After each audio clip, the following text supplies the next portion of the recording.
Good evening, everybody. We are back with the Sickos. We didn't do this Friday, but we moved it back to Saturday. If you think about it, it's like what we used to do back in the day. Bobby and I have one. Oh, that's true. Oh, that's true. That is so true. Holy shit. It is what we used to do. This is an interesting topic we can talk about, and this will be kind of maybe Aiden's like main topic here. Is he here? Oh, he's here. Should be. Yeah, we got here. Oh, there you are. Okay, so Gabe Kapler, the firing. Oh, that's not live. This is a good welcome, Matt. But first, before we do any of the welcome mats, we're gonna introductions and then pick'ems, and then we'll jump straight into it. Yeah, who are you people? Yeah. All right, so, okay. Am I first? Yeah, you want to go first? All right. No, you go first. All right. Yo, my name is Aiden. Bang Bang Nanner Gang. Nanners Kanta. I'm not gonna jinx it, but Nanners are really good, y'all. All right, I'll go. Hello, I'm Nick Mann, and to quote Seth Rollins, hate football. I'm Car Sausage. And gosh, the Vikings. Oy, I'll get into that, but fuck. Oh, and you know, if you have an issue with us swearing too much, bite me. We'll change it. We'll try to reduce it by 50%. Fuck you.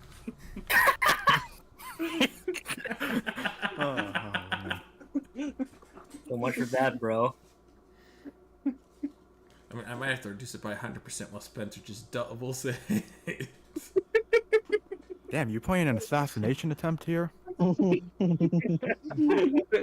y'all. Fuck off with that profile pic. Sausage didn't kill himself! Sausage didn't kill himself! Oh! Awesome, what the hell, dude? What are you doing? I'm looking the flames right now. You're my favorite. I guess we got one thing to look forward to. Come here with me, Nick. We got a space in the couch right here, right next to me. Yeah, I know. All right, hey guys, move the fuck over. I'm here too. Yeah, I'm here too. No. Oh yeah. Aiden's here too. No, no, Spencer. You go far away. You're in the room with the contenders. You're in the playoff house, man. You're not here. We see us. We're Spencer.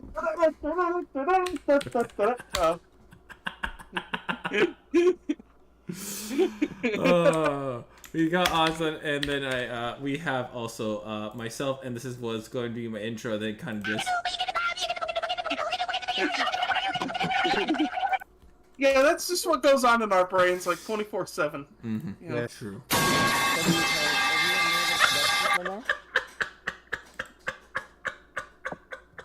Did everyone make their introductions? Am I last? Yeah, who are you? Who are you? My name. I am Azasnio at Azasnio in Twitter. Bears, White Sox, Blackhawks fan, Chicago Dogs fan. It's probably the last thing I look forward to be honest. I troll, but I troll, but I'm also a very sympathetic fan. I understand pain and grief. And yeah, that's also probably quite literally the smartest guy in this room. I ain't gonna lie. Yeah, because you had Jake Bobo as your Rookie of the Year. Sam, you should have taken Bobo. You should have taken Bobo first in the first round of the fantasy draft. That's what you should have done. You did not do that. I'll be an executive by the end of the decade. Mark my words. And I will have you all in my. You already are an executive. Though. Fun fact. Fun fact. In the Filipino language, the word bobo actually means duh. Oh, I'm such a bobo. Y'all. I'm such a bobo. Any Filipino Seahawks fans, please do not mock him. Jacoby Babonian. his full name. Jacoby Babonian? Babonian? Yeah. That's like learning that Scooby-Doo's full name is Scoobert Doobert. Hey, let's not forget. Hold on, look in the chat right here. Let's not forget the GOAT of tight end names. Oh, Jake Butt. Are you talking about the absolute legend known as Jake Butt? Yeah. Oh yeah, Jake Butt, the guy picked directly before George Kittle. Dude, Jake Butt, man. Yeah, but you know, his name is Butt. Can you blame them? His name is Butt. You also got General Booty. You got the Iowa guys. Oh yeah, General Booty. I forgot. Most shit ever. Yeah. Anyway, if you guys see a man talking on headphones on his front porch, know that is me and wave hello. Do not shoot me, please. Because it is dark. It is dark as hell out here. In the safe streets of Chicago. Yeah. Well, no. Here's the thing. Just wave at him from the bread line. Just all you have to do is just don't. Hey, I'm not gonna. I believe in Colin Cowherd, and he says that Chicago is a very nice city, unlike Jason McIntyre. Yo, it really is a nice city. When my Citizen app stops blowing up. You guys know what the orange line? I almost forgot. Oh no! I'm literally in between the orange and red line, like smack dab in the middle. Holy crap! Oh, damn. Holy crap, Lawrence! I think I've given out my rough location at that point. Hey, it's okay. You missed last week. You didn't exactly dox yourself like Luke did. Yeah. If you guys scrolled up in the general chat, I just literally showed you the apartments where I lived. Yeah. I'm not joking. I'm sure to mention that again. Unfortunately, right? I do not know when to stop talking, so yeah. I'm in Luke L. That's fine. That's fine.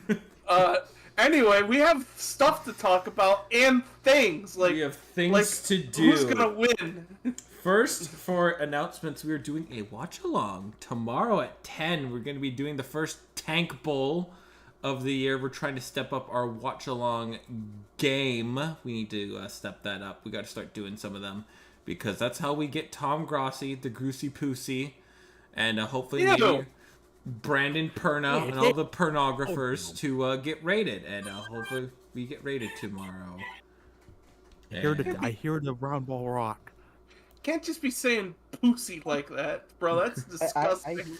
I got rated by Tom Grossi once. What game was it? I think it was Bears Commanders. Oh. Yeah. It's with the 12-7 game that was a nightmare for everyone. One of the worst. That was a fantastic game. I don't know what you're talking about. This is the game for sheer that game was erased from my sickos. brain. Thank you very much.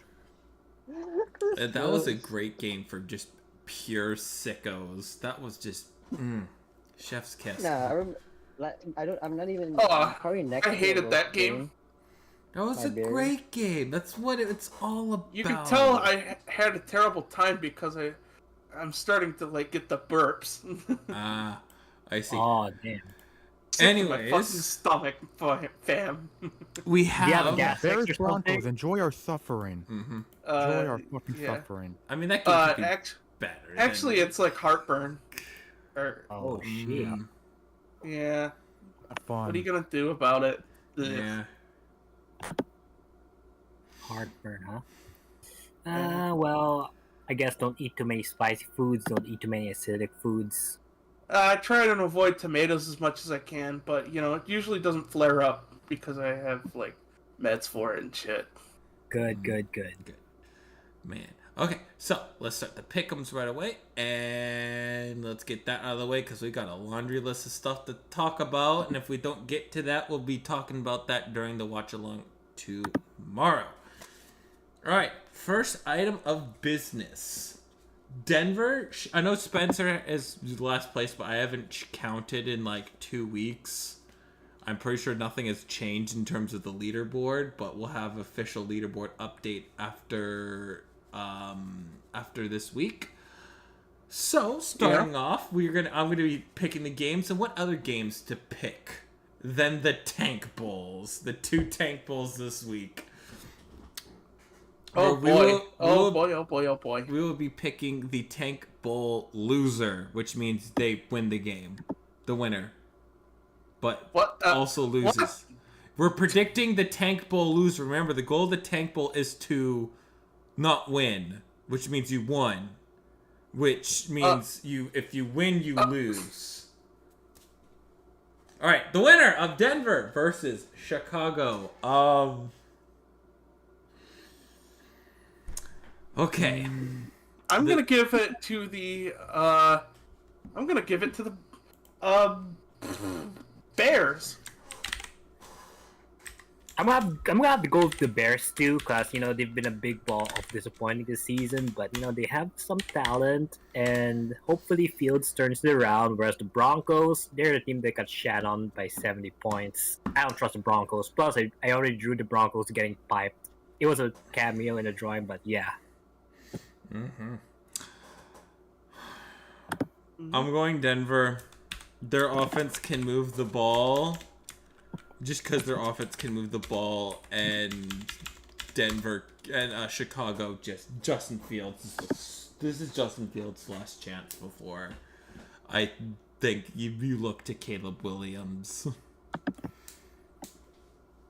Alright, so there's a part of me that now thinks the Bears are going to win because Spencer's been right about everything that's happened with the Broncos so far. Let's just put it like that.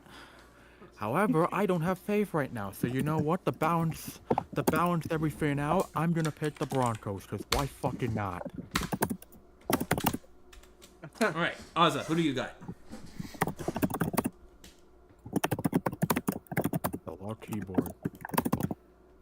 Aiden's gonna He's fit got one of the Texas mechanical keyboard. shits, bro. Oh, I have Ozza. Hello? Oh, Ozza, who did you Hello. pick? I know you have it written down, but for the people. Ooh. It's a tough one. So, let's not lie. The Broncos' defense is bad. Vance Joseph is outdated in this day and age. But you really trust, come on, man. You need screen passes. You're up against a screen pass offense and an offense that can't do crap against a defense that can moderately do something at least when they're not facing a literal Titan or the Commanders. So let's not lie. The Broncos are gonna win this game but lose the Tank Bowl. And that's just me though. I don't mind. I want them to lose, but I also need the Panthers to lose. Then we have the first and second overall pick, and I'm fine with it. Yeah. All right. I just want to say this real quick. If the Bears somehow win this game, I can only imagine what Brandon Perna's gonna have to say after. I can only imagine. Here's the new. By the way, shout out to the NFL YouTube channel for mentioning his name. By the way. That's awesome. The NFL YouTube channel is actually doing pretty good with shouting out independent content creators like John Boyce and Brandon Perna. Yep. You also Perna's a cannot good guy. forget Barry. Fuck, can't forget Barry, bro. Barry McCockiner? Yep. For the record, I'm still blocked by him. No. Oh, really? I got blocked. Yeah. I got fucking blocked because I tweeted he was mad about Steph Curry getting a ring in 2022, and I tweeted out the Mr. Krabs smallest file lane clip, and he just fucking blocked me for it. What the fuck? Also, he's a transphobe, so he can fuck off. Barry is. I mean, I know it's nowadays, you can't do what he used to do. His old trolling days was absolutely hilarious. It's just dudes wash. There are funnier trolls out there now, and it's just we get it. Yeah, Tom Brady. Let Ryan Poles eat. I will say I didn't care for Pulse's 9/11 joke. I thought that was a bit tasteless, but I'm just gonna say, whatever that You don't dude even know tweets, Ryan Poles Bears, bro. whatever that really dude think tweets it's an explodes actual. in his face. Dude, Genuinely. anytime I get cheese at work, we get 2 separate kinds of cheeses. I always divide them up into 2 stacks, and then I get a toy airplane, put it on string, and crash it into one of them. Oh, You know who's actually probably like the most like a really funny not YouTube. Well, his YouTube is pretty simple, but it's funny as hell on Twitter and just does the most random things at times. Who? Highlight Heaven. I will not lie. Oh, One moment I'm seeing him yeah! play a Agreed. highlight. The second I'm seeing him try to riz up a 10 out of 10. I'm like, what is his goal right now? Dude, Like, Highlight Just come in Heaven. like, hey, baby. Highlight Heaven Alex, has what you the doing? fucking riz, man. Highlight Heaven is amazing. I'm telling you. But yeah, Alex is goated. Like, shout out to Highlight Heaven. Shout out to Alex, bro. So, And of like, course, if I Adam look, 5 points and all his baldness. Yes. like, if I look here, All right. Other tank bowl. What the- Minnesota, Carolina. Oh god. Ooh, boy. I'm gonna go Minnesota here. guys, Actually, come on. Let's Yeah. be realistic. Let's be realistic. You really think Carolina's beating the Hell, Vikings? no. The only people who think that Carolina has a chance are pessimistic ass Vikings fans who have no faith in the team. This know, is all the- why I'll be. All the fucking like Sven Larsons of the team who are just like, oh, they're cooked. Oh, they don't have a chance, don't ya know? And shit like that. Okay, I'm gonna be honest with you. I'm going to pick Carolina because I believe that the Minnesota Vikings, they don't know how to play in the trenches, man. Fuck, what the... On one hand, understandable. Hey, on one hand, understandable. On the other hand, boo! I'm sorry, I gotta pick. I'm sorry. I think I like Carolina here. They just not winning the For battle. Christ's sake, that wasn't even Upper Midwestern. That was like Caribbean, you friggin' jerk. I know I can't do it. I don't think I can do it. I can't do. It was Irish that turned into Jamaican so fast. I can't do it. I can't. I don't think I You can do friggin' it. holsters piss me off. I'm going Vikings. If they somehow lose this game, all I can say is what the fuck. I'm also going no, Vikings because I think this is their get right game, and I will continue to do so until they either win or they don't win. This reminds me kind of the. Do you guys know about that Marty Schottenheimer year when he was with Washington for that 1 year? Or it was like they start off poorly, but then when I think was their last like 8 out of 10, right? See, I So was gonna season 8 out of 8. I was like, it feels like it could be that year, but better. Like, but they really have to get their shit together. Well, like the division is, other than the Lions, is not that Well- not that hard, man. I was actually gonna I've made the comparison to some real life people, including my dad, to the 2018 Houston Texans, if you remember those. Ooh, Eight yeah, and good. Start That's a 8 good and 3 comparison. could be. Yeah, Oh, by the way, anyway, Regarding no, that you go. Washington team, by the way, I just want to say, regarding that Washington team, they started 0-5 and they won 8 out of their last 11 games. So yeah. that's I'm telling you, like it could be like that, except they're not at 0-5. Also, Alex literally so LeBron James literally just put down y'all know I love football. I'm gonna do pick'ems for NFL games, and Alex just put down Legam Miller. I don't know why that made me laugh. Oh, it's so good. We're done with pick'ems, right? Yeah, we got our upset and then 2 wildcard games. Oh, upset. Right. now. Oh, upset. Oh, guys, hear me out. Oh This shit, sounds crazy. CBS Sports, right? Fox. Think so? What? Fox Sports. Yeah. But I bet they play solitaire, those racists. They play Spire Solitaire, man. That's just the most racist thing I've ever seen. I'm gonna like that tweet right now, by the way. All right, I'm gonna give my upset pick. I'm gonna give mine. My upset pick, I think I can go with this one. I'll go Texans over the Steelers.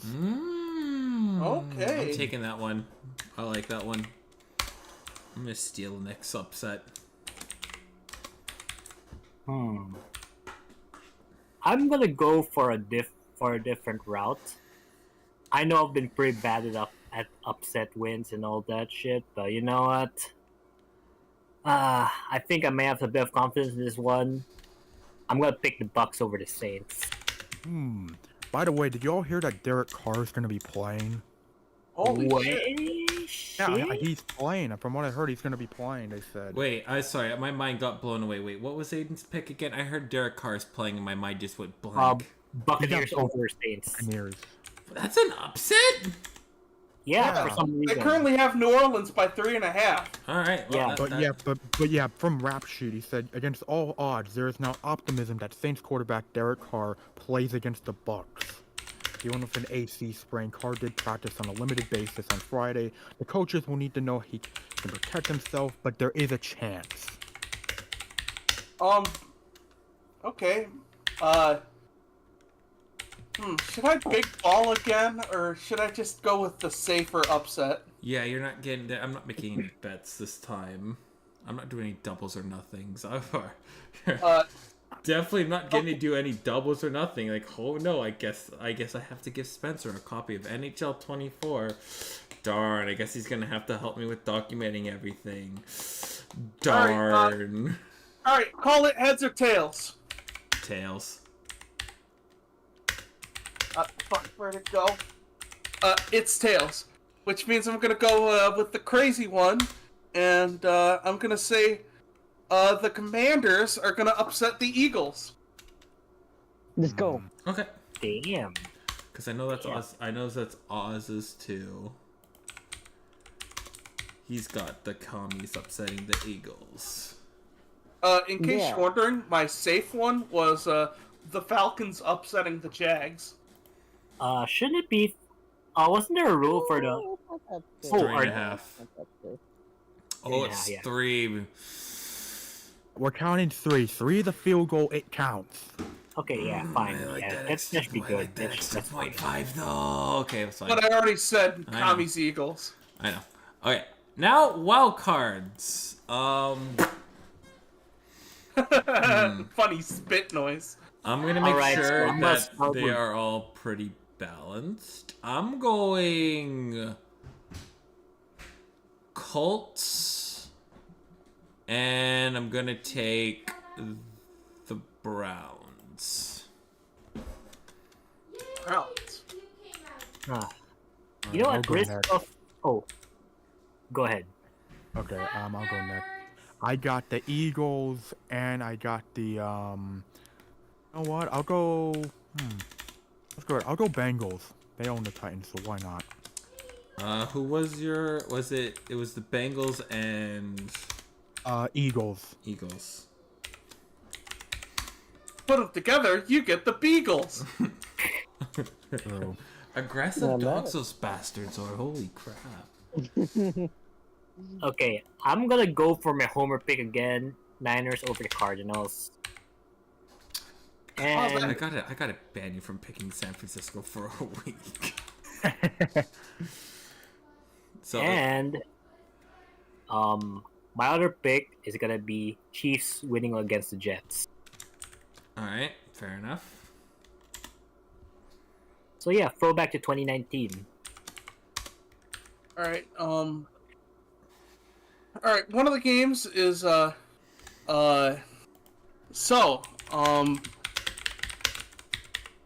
see Rams and Colts are playing. I'm gonna take the Rams. You know, I like Minshew Mania, but I also like no, good old it's not Minshew Stafford Mania. F-150. It's not Minshew Mania. It's going to be Richardson. Anthony Richardson. What else is here? I'm. This might be a bit of a controversial one, but I'm gonna take one of Luke's favorite teams, and I'm gonna say for Seahawks Giants, I'm taking the Seahawks. Nice. And Jake Bobo's gonna score another touchdown. I hope Jake Bobo scores a touchdown so I can beat Bobo. Bobo. Hell yeah. Because Whoa. I'm playing Sin. I'm playing him. It's gonna be, This I guess, week. a tough one. Oh wait, yeah, that's gonna be a tough one. So what do you I got, think I Azza? lost to him. Oh, my turn. Yeah. So here's the thing, I chose the Commanders because last year the Commanders beat the Eagles. And I was like, they're probably gonna do the same. They figured out the defense last year, and they're probably gonna do this almost the exact same thing this year. I know both teams are gonna watch film, but like, come on. Like, I feel like the Commanders after last week, they're gonna get a bounce back. And yeah, it's the Eagles, but it's the Commanders as well. Like, hey, this team, I have some faith in them. Sam Howell's pretty good from what I've seen. If that O line can actually hold, and yeah. What are the other picks? You got 2 that you get to pick on your own. No restrictions whatsoever.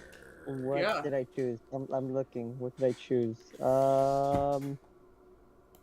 Damn. I can't tell. Broncos and Chargers. All right, Broncos. You know Broncos why. were required. That's Raiders. Huh? Sorry, Raiders and Chargers? No, Yeah, just give Broncos me- and Chargers. What? Broncos- That's not it's happening Raiders this week. versus Chargers. Yeah. Oh no, Broncos and Chargers are my 2 wild Oh cards. wait. We already picked. Oh! We already picked. Wait, no, we already picked Broncos Bears. Okay, so you got Chargers. Okay, I got Chargers. All right, then I'll have 40. Oh yeah, I put 49ers as my backup. Okay, so Chargers, 49ers. All right. Those are I our think- pick'ems. Bruh. Those are our pick'ems. Next week CFB I think is gonna have another 4 ball. Maybe we got like a really good one with Texas and Oklahoma. Ooh. I forgot to mention, I'm 3 Oh, and the 1 Red in River upsets. Bowl. Mm-hmm. Yeah, I forgot to mention I am 3 and 1 in upsets. Like I've been knocking these out. Bro's been cooking, So- man. Just hope that I pick your team for upset because that means that they're gonna win. Mm. Yeah, but who picked who got a free copy of EA Sports Hockey, nerd? Spencer did. And who gets to help me now document 2,000 players to put into the randomizer? That's right. That's right. Some guy you paid on Fiverr because I'm selling NHL 24 to get a good game.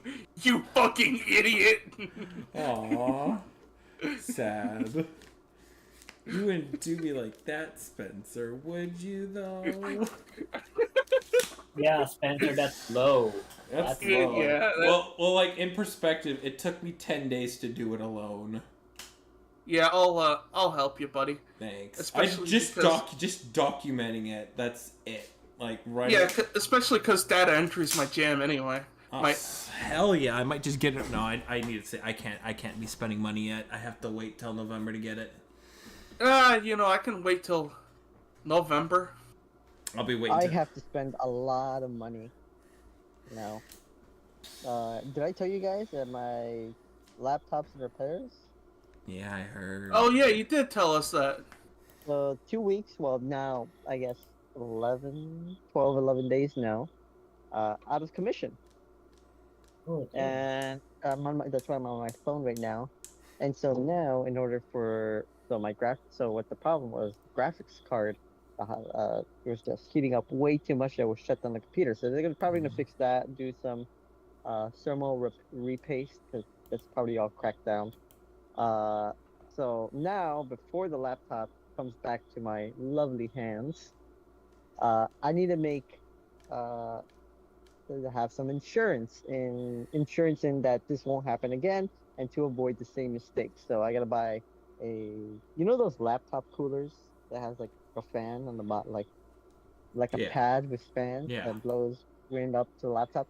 gotta buy one of those, and it has to be like a one that actually works and is trusted. Because I've seen a lot of cheap knockoffs in my time. I gotta buy I gotta buy a surge protector power strip, and then I gotta buy a USB 10 feet USB to USB cable. Oh. And yeah, it's pain. It's like all three of those combined for like $50 without taxes. It's not terrible. Yeah, but still, I'm like $50 to just make sure that my GPU stays cold, and I still get more performance. I'm like, okay, I guess. It's okay. Or you could do what I did. Spend $6,000 on a new computer. Jesus, I don't make that much money. I'm living minimum wage in Chicago. I know. I mean, what I did to get this was work 100 hours a week for 3 months. With like no expenses, and I had like 8,000 in my account, and I was like, I'm gonna do something stupid. I thought, to be fair, the PC was like $3,000. It's like $3,500. That was in USD. I'm Canadian, so I ended up spending like $5,600 on, but like mine's like top of the line, and it's 2 years old, and it still performs very good. That's why you need to know your currency, people. Yeah. It's okay. I got like a NVIDIA 3080 Ti graphics card with like the latest processor at the time that I got it. Like the only upgrade like I might ever consider for it is like getting a liquid cooler. Yeah. So would now be the time to talk about the welcome mat. Yep. Yep. Aiden. Yeah. What? I passed thy baton. You got the floor, buddy. All right. So I've been thinking a lot about the the Kepler firing. My initial reaction was like, what the fuck were you doing, Giants? Why did you listen to the mob? Why did you listen to like the fans who are like, fire Kepler, even though, to be honest, he's been doing like the best he could with the roster he was given. I mean, let's be honest. Let's do a reality check. The Giants are not yet a contender. We're technically in the late stage of a rebuild, so this is not a playoff roster yet. So I was like, this is a bit too early. Like, why the fuck would you fire Kepler like this early on? And especially with like 3 days left in the season. Like, it just seemed pretty stupid to me. Like they just gave in to mob mentality. And then, you know how I feel about Giants Doomers, right? You know how I feel about Bay Area sports. You don't need to. Yeah, so I'm gonna spare you guys the grief. So I was like, why the fuck do you do this? Why?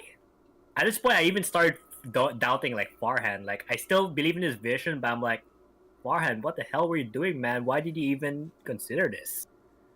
But for most of my ire was towards the fans and towards ownership for kind of enabling them. But I'll be honest with you, the more I stepped on it, I think maybe there's one move from a Bay Area team in the past that is kind of remind me of. So back in 2014, the Golden State Warriors, they were well, technically they were already done rebuilding. They already had kind of a contender, but they weren't going anywhere. They were like an early playoff exit. And the Warriors, they did something really controversial at that time. They fired Mark Jackson, the guy who brought them back to the playoffs, and brought in a really untested, really new, inexperienced Steve Kerr. Everyone kind of hated the move. I was iffy about it. I'm sure you all know what happened. I mean, he named his son Nick, and we all laughed. Okay, but yeah, he made the Warriors the most hated team in the NBA. He made us a freaking super team. So it might be me being an optimist, but here's the thing. It's not like I hate Kepler. I like it. He's a likable guy. He's been, relatable. He's done well in like social justice. He loves the city. He loves the team. Even after firing, he said he wanted to watch the team, so, and he was cheering for them. So he's a likable guy. And it kind of sucks to see him go. But at Now that I think about it, I've actually Spencer talked to me about this. Like, Kepler was a fun guy, but at the same time, I think he was being a bit of a pushover. Now, I don't want to slander any Giants players, but they were saying like a bunch of Giants players where they weren't giving a shit about the results, like during the slide. Like, this is a funny tale. My friend, who's also Filipino, he talked to me about how the Giants were they were distracted by a Filipino card game called Pusoy. So like apparently like Jock Peterson got the team hooked, and like Kepler kind of he didn't really give a rat's ass about it. Like, I'm not slandering him, but I'm saying it's not like he enabled it, but he kind of he was kind of lax, and my opinion kind of I'm still iffy about the entire thing. Not gonna lie, but I can kind of see why it was done. And if there's one hero I have for all this, it's our de facto team leader, Logan Webb. Like, he didn't go and throw people under the bus after the firing. He was like, we failed our manager, we failed Kepler. It's up to us. We were the ones responsible for this. So, in the end, call it hopium, call it me being a blissful optimist, but maybe this will be something that we'll laugh about in the future. This could be our Steve Kerr moment. Like, people are saying Buster Posey is gonna be our next manager. Some are gonna say it's Ron Wotus, a former coach. Some are even saying I forgot who it was, but yeah, they've been naming multiple names on who our next manager are gonna be. Watch it be Miguel Cabrera for the funny. Oh, you know what? If he turns out to be a good manager, I'm gonna forgive. You know what? I don't need to forgive him. We kicked his ass in 2012. But anyways, here's the thing. If there's one good thing the Giants did, they stuck with Farhan's vision. And I know Farhan, he says he needs to make a few change his approach. But the fact that they are, sticking with building a team the hard way, building the depth, then letting the stars either grow or getting them. I'm glad they stuck with that. I'm glad they didn't shit can everything and blow everything up, or just start throwing money around like crazy. Farhan's name isn't Steve. I was gonna make a Mets joke here. Nah. Oh yeah. Anyways, well, they're not. The Giants hopefully will not do what two other California teams did. They won't do what the Angels did. They don't do what the Padres did. I'm sure y'all know what happened with that. They're still building the team the hard way, and it might take a bit of time to get used to the new manager, or he might turn it around real quick. And especially, we already have the depth, kind of. We just need better injury luck. And if I'm gonna be honest, if there's anyone who should have been fired, it's our hitting coach. Our hitting has been on and off. I have a joke the entire Giants season. Sometimes we play James Bond. Sometimes we play Beavis and Butthead. It's a scoring joke. Oh, yes. But yeah, anyways, after sleeping on it, I think, I still don't like the decision. But, I'm glad that, instead of dragging it out and keeping Kepler on as a lame duck, they kind of let go immediately. And, firing is never good. But, the fact that Kepler still feels good about his team and was willing to cheer for them even though he got canned shows that, in the end, it all went well, kind of. And I'm hoping that, this could be a turning point. This could be the spark that turns us from, a rebuilding team to a contender, like the Niners, like the Warriors swapping out Mark Jackson for Steve Kerr, or the Penguins swapping out Dan Bilsma for Mike Sullivan, or I'm going to go back to my hockey team, the Sharks, firing McClellan and bringing in DeBoer in 2015. Well, technically, we were not rebuilding anymore at that time, but that led us to a cup final, so yeah. But yeah, I'm being cautiously optimistic. Hopefully, this is all for the better. And, now that the season's over, I can focus on watching the Niners. Go Niners. Big cock Brock! Big cock Brock! Big cock. All right. All right. Me. So first of all, I got who's disconnecting and connecting your mouse? Because I keep hearing the Windows noise. It's not me. I know it's not me. I think Not that me, might be because I'm on Aiden. my phone. I have my headset plugged in, so it's not me. Yeah, I think it's Aiden. Oh shit! It was probably me like popping up and down my pop socket. Damn ADHD. Oops. Oh yeah, no. Second of all, Hey, don't Bruh. you don't have to explain yourself. I know what that's like I have like the dustpan thing, and I'm just like, you know, I like think the Gabe blast Kapler myself. firing. I think the Gabe Kapler firing was actually the worst thing they could have actually done. Hear me out. You guys got him in 2020, right? Like, Yeah. hey, yo, fluke season. They been well, 2020 was what they went 29-31, and they kind of underachieved because, like, let's not lie, they didn't make the playoffs instead of the Marlins that year, in the shortened season, and the 107-win season, and then, but that's now that the core got older in 2022, and yeah, and then now, yeah, it's a rebuild, right? But you also have to think that Gabe Kapler is actually a really damn good manager. It just sucks that the team is kind of is rebuilding but in a state of limbo where, like, well, we could have gotten the pieces uh to do more this year, but yeah, not didn't happen. The thing with Gabe Kapler is that you gotta realize that as the team got older, Gabe just was. I bet you he was the leader in that clubhouse, right? And then once those vets are still left, like, you still had Gabe to lead, well, the next young promising core, the future, like Patrick Bailey. Like, he's done a really good job, right, in that transition from the old to the new, right? And I really like his bullpen management, like, is actually really good. Yeah. And like, I don't know what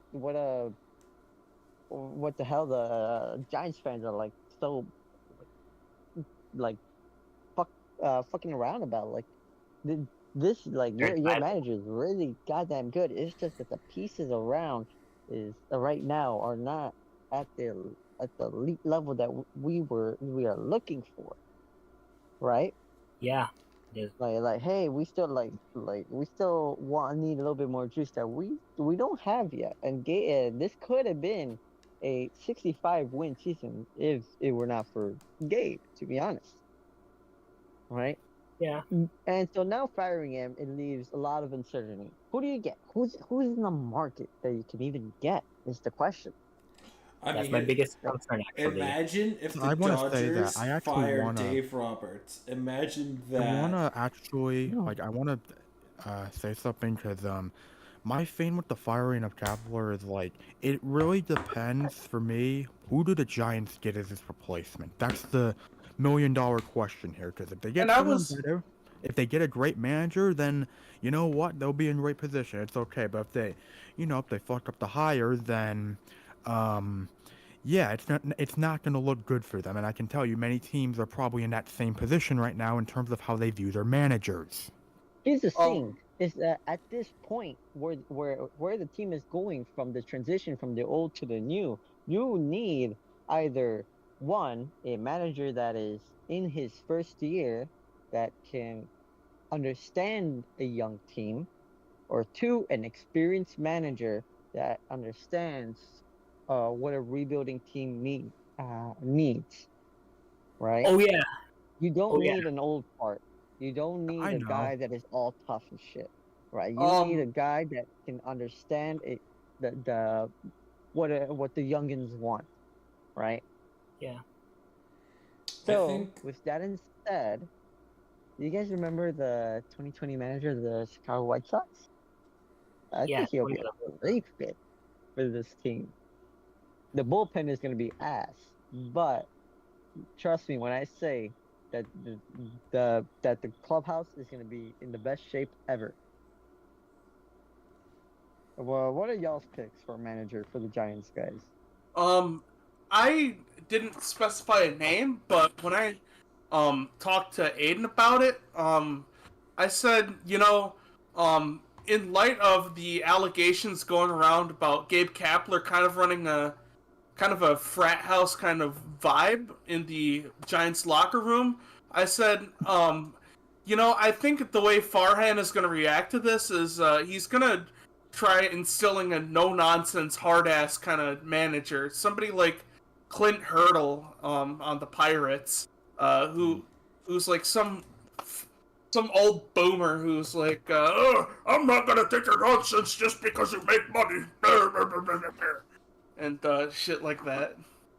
And, I think that's the kind of guy that the Giants are gonna go after, because I seem to notice that when a team goes through a controversy like this, they always try to go for a polar opposite in who they select as their next coach or manager. Like, for instance, the Jacksonville Jaguars, after their whole shit with Urban Meyer, being like, fuck you, I'm the head ball coach, and blah, blah, blah, blah, blah. They very much swung in the opposite direction and went for a more lax players coach who let players, just kind of openly discuss things and, talk about their feelings. A guy by the name of Doug Peterson, who was a bit more willing to kumbaya with his guys.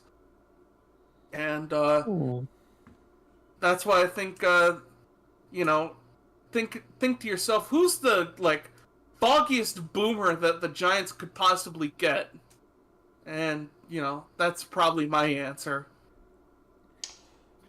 What kind of perplexes? Oh yes. What kind of Oh yes. perplexes? So actually, I just realized who people are already linking to the Giants. Bob Melvin. I've heard that That's so rumor. dumb. That's Bob's staying in San Diego. You know who they should take? Robin Ventura. Interesting. Oh wait. Who did Ventura last manage? Wait, was he with the White Sox? Yeah. Okay, White Sox. I mean, Okay, you well, could always hear me take out. Tony Robin De La Ventura. Russa. No, hell no. Fuck He no. might be Hear me out, dead hear me out, soon. hear me Okay, out. I'm not So, doing the that Robin- again. So there's an interesting thing about the Robin Ventura age of managing, 2012 to 2016, right? Like, first of all, this team thought it was contending. Well, management thought it was contending, not Robin. Robin always felt like this team is fucking mediocre as hell, right? And there is only so much I can do. And bro, like, I know those were like those were the mediocre days. Like, we're nothing special, right? It was like it was like that, and Robin knew it, right? And he did his best with his squad, and yeah, that's what it was, right? But if you give him a real squad, I think, even a young squad, I think Robin Ventura would be an amazing manager. It's just that he just got all the wrong cards in Chicago. Yeah, I mean, hearing about how they believed they were contenders. It's like, yeah, I've been hearing that shit with the White Sox for like a decade. I've been hearing that for a long time. And it's not even okay. Pedro Grifol is a fucking idiot. He just feels like a puppet at this point that really doesn't know what he's doing, right? But like when you look at the managers that we had before, Rick Renteria, great manager, horrible manager of the bullpen. Robin Ventura was a really good manager. Just at that point, I think management was fed up with him that he couldn't do more, even though the squad was literal mid. Why the fuck is Don Cooper here? He only managed two games. And then Ozzy's a weird one. But like, do you guys want Ozzy? Ozzy Newsome? Yeah. No, Ozzy Guillen. Ozzy Guillen as the Giants manager is not bad. Yeah, I mean, he did win a World Series in 2005. And Yes, but Ozzy's a weird one because he kind of is a player's coach and not in a way that he will take leadership, and he is a laid back guy, but he can turn really fast into a very serious guy, right? He will be nice with you if you put in a ton of hard work, If he sees that you are making excuses or doing silly shit, like he will give you no mind, right? Like that's how he is, right? Like you gotta show your worth to Ozzy, Oh otherwise my he god, will not give a shit about you. I just had a terrible thought. What? What? Hey, is Mike Zimmer doing anything? No. No. I think Mike Zimmer's in Colorado right now, actually. Oh. I do want to say this, though, with managers. I do want to say, because I know damn well, I mean, the Giants are not going to be the only opening. I mean, I know the Guardians are going to be having an opening with the retirement of Terry. Other teams, I've heard Buck Showalter might retire. I've been hearing a lot of rumors regarding that possibly happening.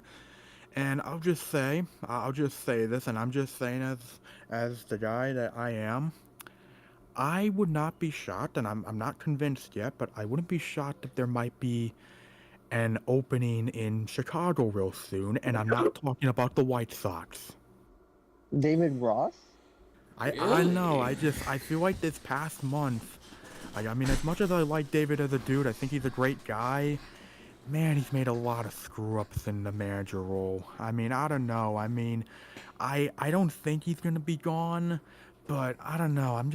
I wouldn't be shocked if he gets the boot, considering the thing I've noticed with Chicago, with the Cubs, and with the Ricketts and all that is when they want to win, they will spend. That's when I notice. When they don't have intentions of winning, they feel like their time is not there, they're not gonna spend for shit. But I feel like right now the Cubs are approaching a point, especially this upcoming offseason, where it definitely feels like, yeah, I can see the Ricketts going all out in terms of spending and giving Jed the green light to spend what he wants. So, but as I said, the thing is, once again, it really does depend on who's available, and I mean, really, is there someone better out there? And if so, if you want your team to take the next step, are you willing to take that risk and say, yes, this guy will be the manager to take us to the next level? Because I will also mention that ever since he's been hired, I feel like David Ross has always been viewed as basically a stopgap guy for this team. I've always viewed him as that, to be honest. Like Dusty Bake no, not Dusty, like Rick Renteria, but Yeah, yeah, not yeah.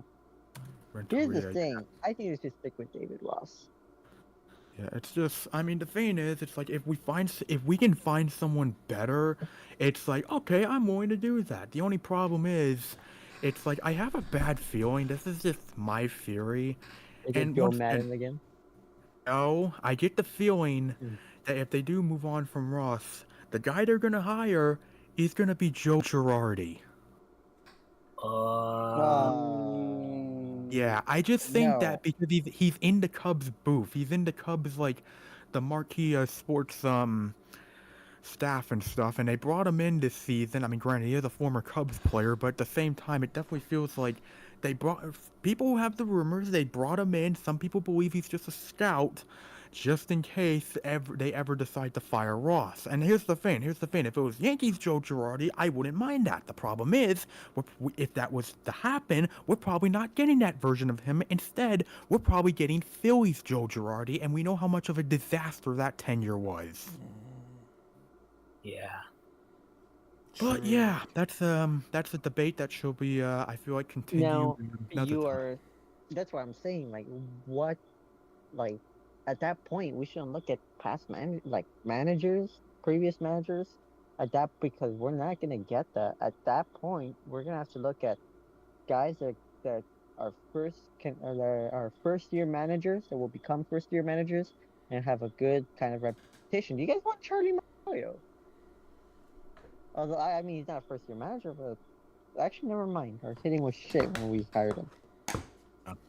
I don't know. That's the thing. It's so like this year. There's not a lot of candidates. Yeah. Have you Laughing considered at. this guy? Oh no, wait, he's shit. I'm more laughing at Oz's like super quick 180.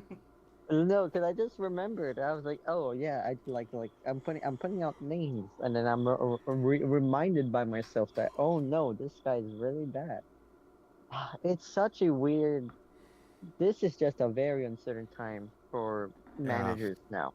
I think I that's do why agree, Corbin 'cause I Burns gotta wanted to say stay with this. the Brewers. I gotta say this with MLB managers. I feel like when it comes to like the big four of like the NFL, NBA, NHL, MLB, I feel like when it comes to finding a good coach and stuff, I feel like MLB feels like the hardest one to find, to be Oh, yeah. honest. That's just how I see it. I can, Mhm. yeah, I can see it. Also, let's not lie. The Cubs say they're spending. How much are you gonna give Cody Bellinger again?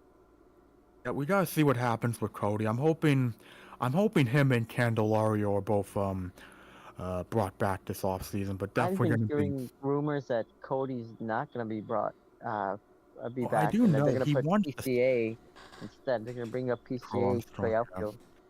I do know that he does want to stay in Chicago. It's just obviously going to depend on what happens. What does Jed do this free agency? What does Mr. Hoyer have cooking?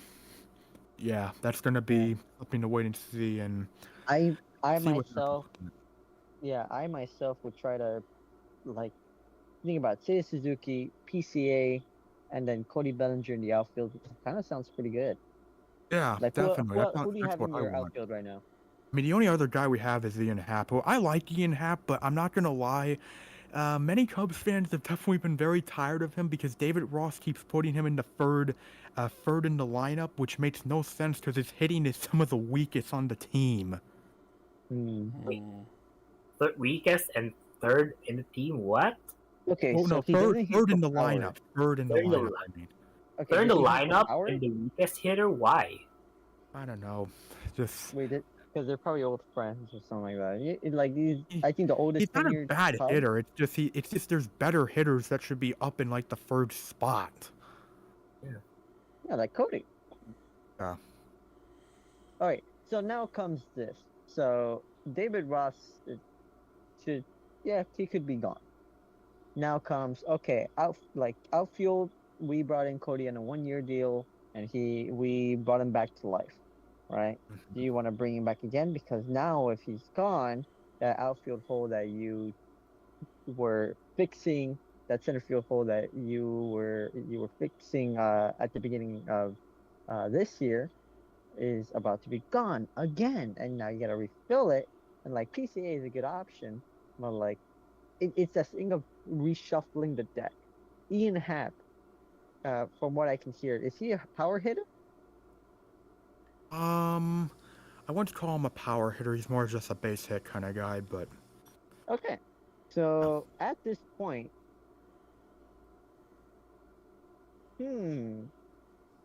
I have an interesting scenario, but it's gonna be.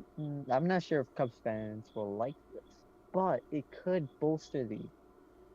It could bolster the team at this point. You should resign Bellinger, get a PCA up, trade Hap for prospects if you want to, but I would say for a starting player, like a starting pitcher, yeah. right? Like because starting pitching is a big need here. You need I think just a third man now. I mean, right Third or now, in fourth. terms of, I mean, the only two guys who I can really say I can definitely confirm are in the lineup next year are Steele and Hendricks. Those are the only two I can really confirm in that department, which I'm happy with those two at least being there. But gonna be I mean, I do wonder if we might. It depends on who we might give the call up or not in terms of who else would be in the pitching rotation. Yeah. So if you do that, and then you trade Ian Happ for a starting pitcher, you you have a solid three, you have a solid outfield. The infield could Yeah. be the same. If you want to upgrade in the infield, that's fine. But you have to realize, okay, so before we start spending with the trades that we have made, we are still actually a little bit better now, right? Yeah. And we haven't spent a lot. In reality, we kind of like, other than Cody, in reality, we still have a ton of leeway in what we can do. I see what your tweet this year was kind of like the year where like, let's see what this team can do. We could be a little Yeah. bit competitive, and now the gates are open for the team, but for some damn reason, I am getting a feeling that this team is like the '03 team, like later, like in the future. I don't know why, but this team feels like that O. You know which team I'm talking about? Yes, I Like know. they're gonna be the '03 team almost every single year, except without the shit ton of errors. But Yeah. but for the next five, 6 seasons, And the I Steve don't know why, Barton but it's thing. that nagging feeling. I didn't get that feeling in from 2015 to 2020. They were just good, and then they just kind of like underachieved. But this just feels like the '03 team, except we're gonna have it for the next 5 seasons. I don't know why. Yeah, but with the Cubs, it's gonna be, for me, like in terms of what we do to free agency, definitely wait and see what happens. But definitely interested in seeing what happens here. So yeah. I guess Anyway, oh no, keep anyways, going. the other topics we have to talk about. All right, move over, losers. It's my turn. Yeah. Move on over. Hey, speaking of losers, the Mariners. All right. Hey, dude, that's low. Fuck it. Okay, that's Hey, not we lie. did. wanted Hey, the Mariners in. it's move That's over, not lie. move over. I'm on the losers couch. What's up? What's up? How's it going? So, I've already moved over. thank you. Sorry. Yeah, Oh, no, thanks. it's okay. No, Nick. To You be can honest, I think we all Nick. You wanted can the have the Mariners in. reclining seat. I'm okay sitting in the middle. You can have the reclining seat. I had it last time. You can have it this time. Here's the thing: is that we're not really gonna make fun of the Mariners because, I mean, other than holy shit, this is the third year in a row you've done this shit again. Where It's the you try to third fight to the time. last week. It's the second time in 3 years. It's No, How many it's- times are you gonna punch your fans in the dick, man? But, but like, here's out of it was between you and the Astros, we would have wanted you guys to oh make I it. know everybody would Like, here's the thing. Yeah, remember the Mariners Everybody are wanted America's us to team. make it though. Everybody The wanted Mariners us are to the make it. America's team. Like that's how much. And yeah, it's sad, but at the end, please, for the life of God, stop choking games. Get a little bit more hitting, and get well, Robbie Ray was out, so Robbie that could have Ray's been like a next year probably win. out, and even he's probably going to Yeah. be missing this upcoming Get a season second too. baseman, for the love of God. The thing, okay, this Mariner season was as frustrating as they get. We know that they can beat up some little bitch in like that in the Athletics, the Pirates. We can easily do away with the Angels. You know, we can destroy the White Sox, the Royals. We can beat on the little bitches of baseball. There's no question about that. But the thing that they struggled against was teams over 500. It seems like for that great stretch they had in August where we had 2 8-game winning streaks. And if one thing went right versus the Orioles, we probably would have been in the playoffs right now. Now, I've said it. I mentioned earlier. There are 2 paths that the Mariners can embark on. And it's really up to ownership to decide what they want to do. First option is do absolutely nothing. Let the prospects play for another year. See what you have. I think one of the most key prospects that we have is Cole Young. His development is critical to this team's future. Cole Young and I think Michael Arriaro are 2, like how even you could throw Ty Pete, Colt Emerson in there. Those 4 have the position. Like we're going to need 2 of those guys to be on this team for the longevity, right? That's the do nothing option is to see we have these top prospects. They're in our farm system. They are raking and they are growing through the system. Can they reinforce the infield by 2025? If that answer is no, then you take the other pill, which is you go all in for Shohei Ohtani. Yes, I'm very well. He's the DH, but this guy is a bat, a very, very reliable bat, and you go out and you trade for a second base with how deep our prospect pool is now. They need to look at those 2 options. It's, be happy we're not in the same division with the Dodgers, because if we're in the same division with the Dodgers, I'd probably cheer for a different team because the Dodgers would make sure that this team never makes the playoffs, period. They're just the superior team that will always go out spend on free agents, invest in their farm system, etc., etc., etc. The Mariners have the luck that the Rangers, they can thwomp on every now and again. The Astros, who they've actually had a winning record this year for the first time in a very, very long time. Very long time. But it's up to now what the front office wants to do. It's, do you resign Teoscar Hernandez? I think the answer is yes. I don't think he's going to cost you, $14 million a year. That's not, he's not going to get $14 million per year. I'd be shocked if he got something more than $14 million per year out on the opening account. But man. Here's the thing. I think their window is closed. No, dude, no. Okay, hear me out. If anything, I'm only saying it's closed for a year. They still have pitching prospects in the minors. They have pitching prospects. But all they have to do is shift their focus to hitting, which Jerry DiPoto has stated that yes, we need to shift to making sure we're developing our hitting prospects. I went over it. They have 8 guys right now that they need to develop into hitters. And if they don't do that, this team is completely doomed. The window is not closed. The only way I'm saying the window is closed is after 6 years you moved on from Julio Rodriguez. That is the only way that is happening. You're giving up as you're trading Julio now. That's giving up. That's closing the window. As long as Julio is on this team, the Mariners have a playoff window. Yeah, but here's the thing, though. You really trust the Mariners, who can develop amazing fielders to develop hitting? How long did it take for, what is his name? Fuck. Probably. Here's the thing, though. Here's the thing. When they got Julio, they had Cal and Kelnick at the same time. Yeah, the thing is, they flopped on guys like Taylor Trammell. Evan White should be a major leaguer right now, but he hasn't played healthy in 3 seasons. He hasn't played 10 games in 3 years. That's the big thing. Evan White is like literally the one piece that could have made or break this team.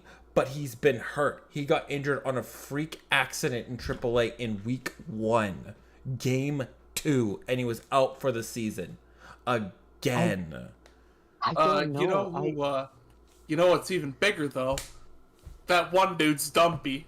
Cal Raleigh. Also, again, the Mariners sent away Kyle Lewis, developing Kyle Lewis into a major leaguer after his rookie year, not refining his swing. That's, again, another miss that this team has. They have completely missed on prospects.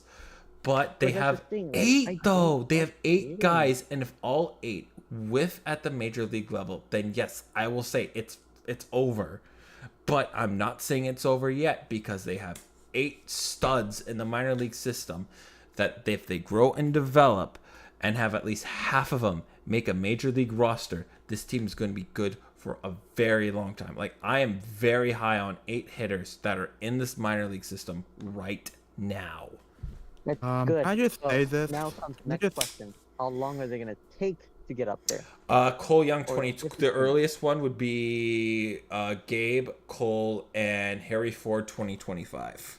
That's why I'm saying you do nothing and trust the prospects. That's the problem now. Now that's the problem. But you also have next year, you have Jonathan Klass. Though I think the Mariners have trade targets to get a second baseman. Don't get me wrong. They have the ammunition to send off to. Again, I think those pieces are Jonathan Klass, Harry Ford, and Emerson Hancock. I think those are the 3 pieces you trade. But then if you trade those pieces away and they become key contributing members for the team, like they had with the Reds when we gave up Luis Castillo, those players were contributing to the Reds. The guys that we traded away, right? Sure, the Reds missed the playoffs, but man, I'd rather have those players, man. Here's the thing, Luke, is that, yes, the prospects are great. The problem is they're coming in 2 years. Next year is a critical year. It's not critical. It's not critical. No, it's not critical whatsoever. Next year you can literally is a wash. The one thing that is that your owners are by God the most volatile, and the most sleepy ass shit. But here's the thing, right now I can't even say that. The Mariners have the 10th highest payroll right now. They've invested. No, here's the thing. This is what is if Julio Rodriguez does not have that contract that he has, if they hadn't gone out and spent on a Cy Young Award winner, Robbie Ray, gone out, got Luis Castillo, and paid the man, paid JP Crawford, I guarantee you this offseason, they're going to be paying guys like Ty France, Logan Gilbert. They're going to be paying guys like Cal Rowley, right? Those are guys that are going to be getting money from the Mariners because they're homegrown talent.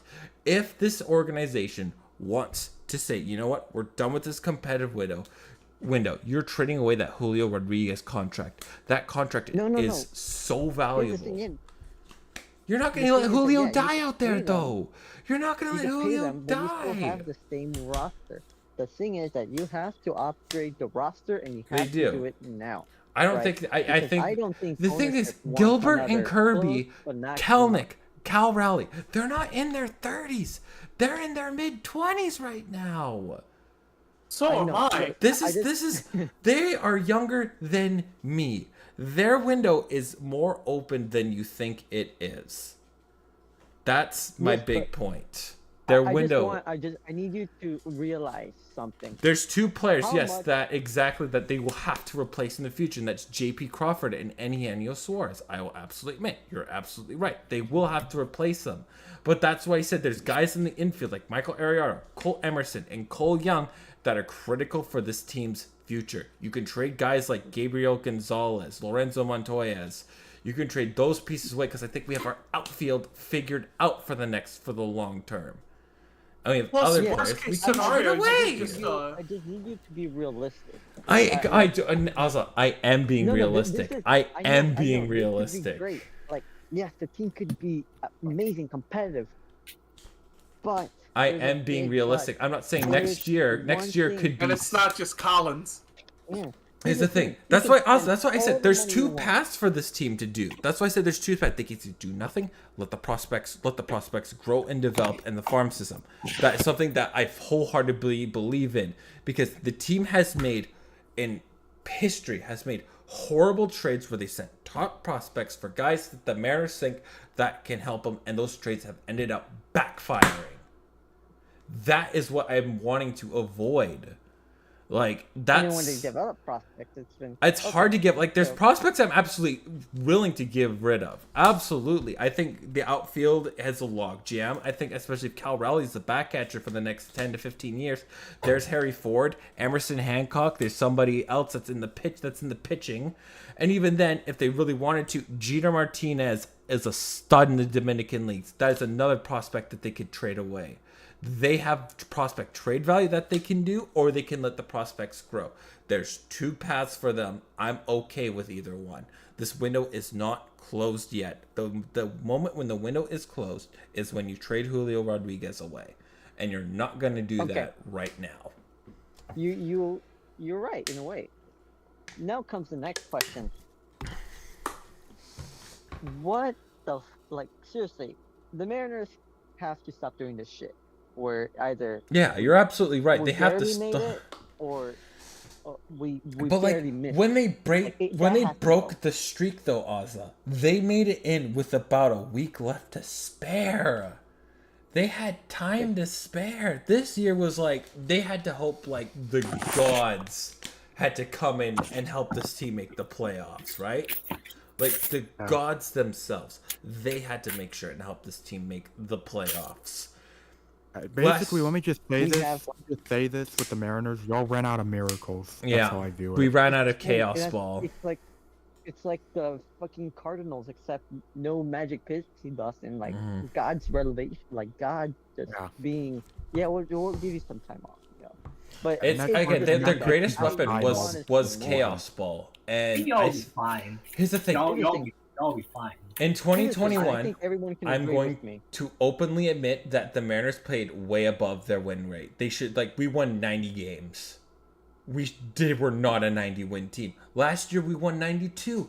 and that was an accurate representation of this team. They fought hard. This year, I'm like, yeah, they were stuck in neutral the whole season because it really felt like they needed Julio to be elite the whole time, and he was just good for a month. Like, Julio needs to play better. This team will go the way that Julio goes, and if Julio isn't playing up to his elite self, like we know he can, this team isn't going that far. But yeah, this was here's the thing. I don't incredibly... want to hate on the Mariners. I don't want to hate on the Mariners. I know. I really don't. I love the Mariners. Oh, almost 100%. as much as the White Sox. But by God, this team has to do something. Yeah. We cannot have this shit again. Absolutely. And here's the thing. At. I agree, but this is something that, again, I'm very mixed upon this. Do we want 1 year of greatness, or do we get 5 years of greatness? That's kind of the thing. And if the Mariners go all in, get a second baseman, and say they actually get Ohtani, which I think Ohtani is just such a phenomenal value for this team. Sure, he's a DH. He's going to be DHing. But that alone is going to add 7 wins. You get another second baseman. That alone could add another 5-7 wins. They have to look at right now how this team is constructed. How can we get this team to win 10 to 12 more games? That is what I would look at. And if the answer is, if nothing is realistic... If nothing is out there and they want to go long term, that's where the other pill is. Focus on the farm. No, you're right. That's why. That's right. Now that I think about it, long term is the way to go. You see, that's where my mindset is. Yeah. Now I'm thinking about it, right? Because I'm thinking about the division. I'm like, we got to see the contenders here, right? Houston is on their downswing, man. 3 years, I think the Astros are done. Mm-hmm. They have 100%. no farm, and they're not going to be spenders. Right? Rangers are about to tap into their farm right now.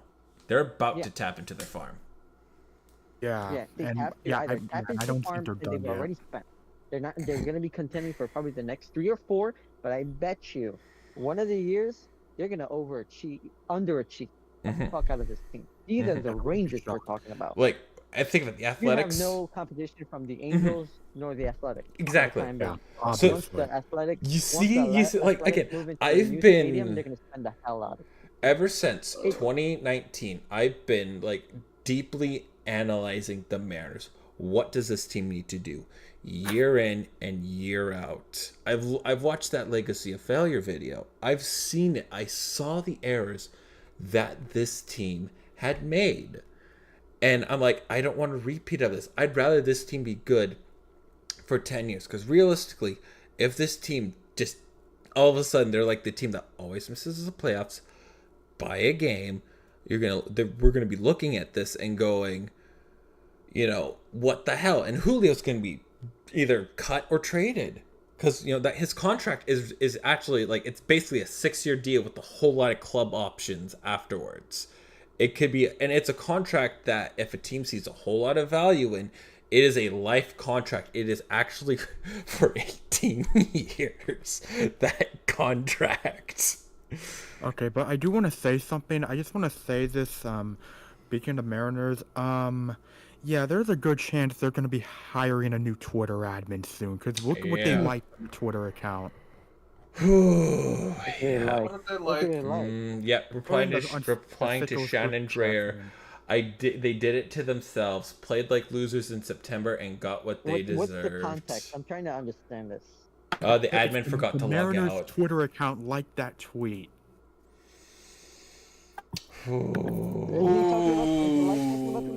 What the? Oh no! Yeah. Oh, no. Ooh, that's not good. A hater at the end. Damn, betrayal. Yeah, betrayal. But anyways, it's I want longevity, not just a 1-year miracle. They still have Luis Castillo. Right. They still have Robbie Ray. Even though he might be hurt, this is somebody that could be easy. He could be either out for the next season, or he could be slowly working his way back and being available in like August. That's when you would love an elite pitcher like Robbie Ray. But this team had a lot of... You've opened my eyes, my guy. Oh, my God. Yeah. I want to say with the Mariners, like similar to the Cubs, I still see it as a work in progress with them. And they're going to be in for a very interesting offseason, just like the Cubs. But here's the big thing, though, is that there is it probably wouldn't happen, but the Mariners have an actual shot of signing Shohei Ohtani. There's an actual shot that it actually There is. happens. There is, and I feel like for Otani, I feel like I've narrowed it down to like 4 teams in There's my 4 opinion who teams. can get Otani, Really? and that is the Mariners, the Dodgers, the Giants, and the Cubs. Those are the teams who I think will be the contenders to get Otani. I think it's the Blue Jays, Dodgers, or Mariners. Ooh. It's one of those ones. I don't think he wants to Hear play. me out. No. Hear me out. That I mean, the White Sox could. Because they say, okay. Hear me out. Homer. Homer alert. I think I'll make this the next topic. What the fuck are we doing? Seriously, what the fuck is this team doing? You're telling us we're gonna compete next year, but that's telling me is we're getting Shohei Ohtani, getting some depth pieces, and that's it. Get it. My whole thing with the White Sox is it sounds like their whole are you guys still keeping that GM? There's no way you guys are keeping the same GM. GM? Chris Getz? No, we fired our GM. Oh, thank God. Good. Which is a funny thing. We should have fired our vice president of baseball operations because he was a meddling fuck. Yeah. You know the Jake Berger trade to Miami? That wasn't Rick Hahn. That was the vice president. And Rick Hahn did not want that trade to go through, but the owner accepted it. Jerry accepted it. What I'm thinking right now, all right, is that Rick Hahn, I think, was never the problem. Right? He made some good trades. We also had a ton of bad injury luck. Yeah. Kenny Williams was the problem the whole time. Of course, if you want to go deeper, I think Jerry Reinsdorf was the problem. You could make a point that Rick Hahn, I don't think was the problem. Right. It's Reinsdorf in my opinion. Yeah, it always goes back to Jerry. Yeah. Luckily, the team will be sold, and luckily the team will be sold once he dies. He stated that publicly. How old Except is he? for the Bulls. The Bulls will stay with the Reinsdorf. He's like 80 something. He's he could. That's got owners can live up to 100. Oh, he could sell much earlier. Yeah, I mean, not to be that guy, but Virginia McCaskey is 100 years old and still alive. I know, but at the same time, Virginia really is just the name.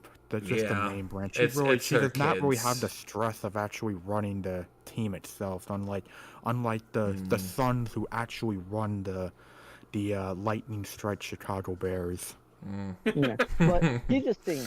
Now, you're telling me this team is gonna fucking compete? We have prospects. Yeah. But we brought one of them up. He sucks ass. Corey Lee is little dog shit. Okay, now I'm not hyped for the prospects anymore. Free agents?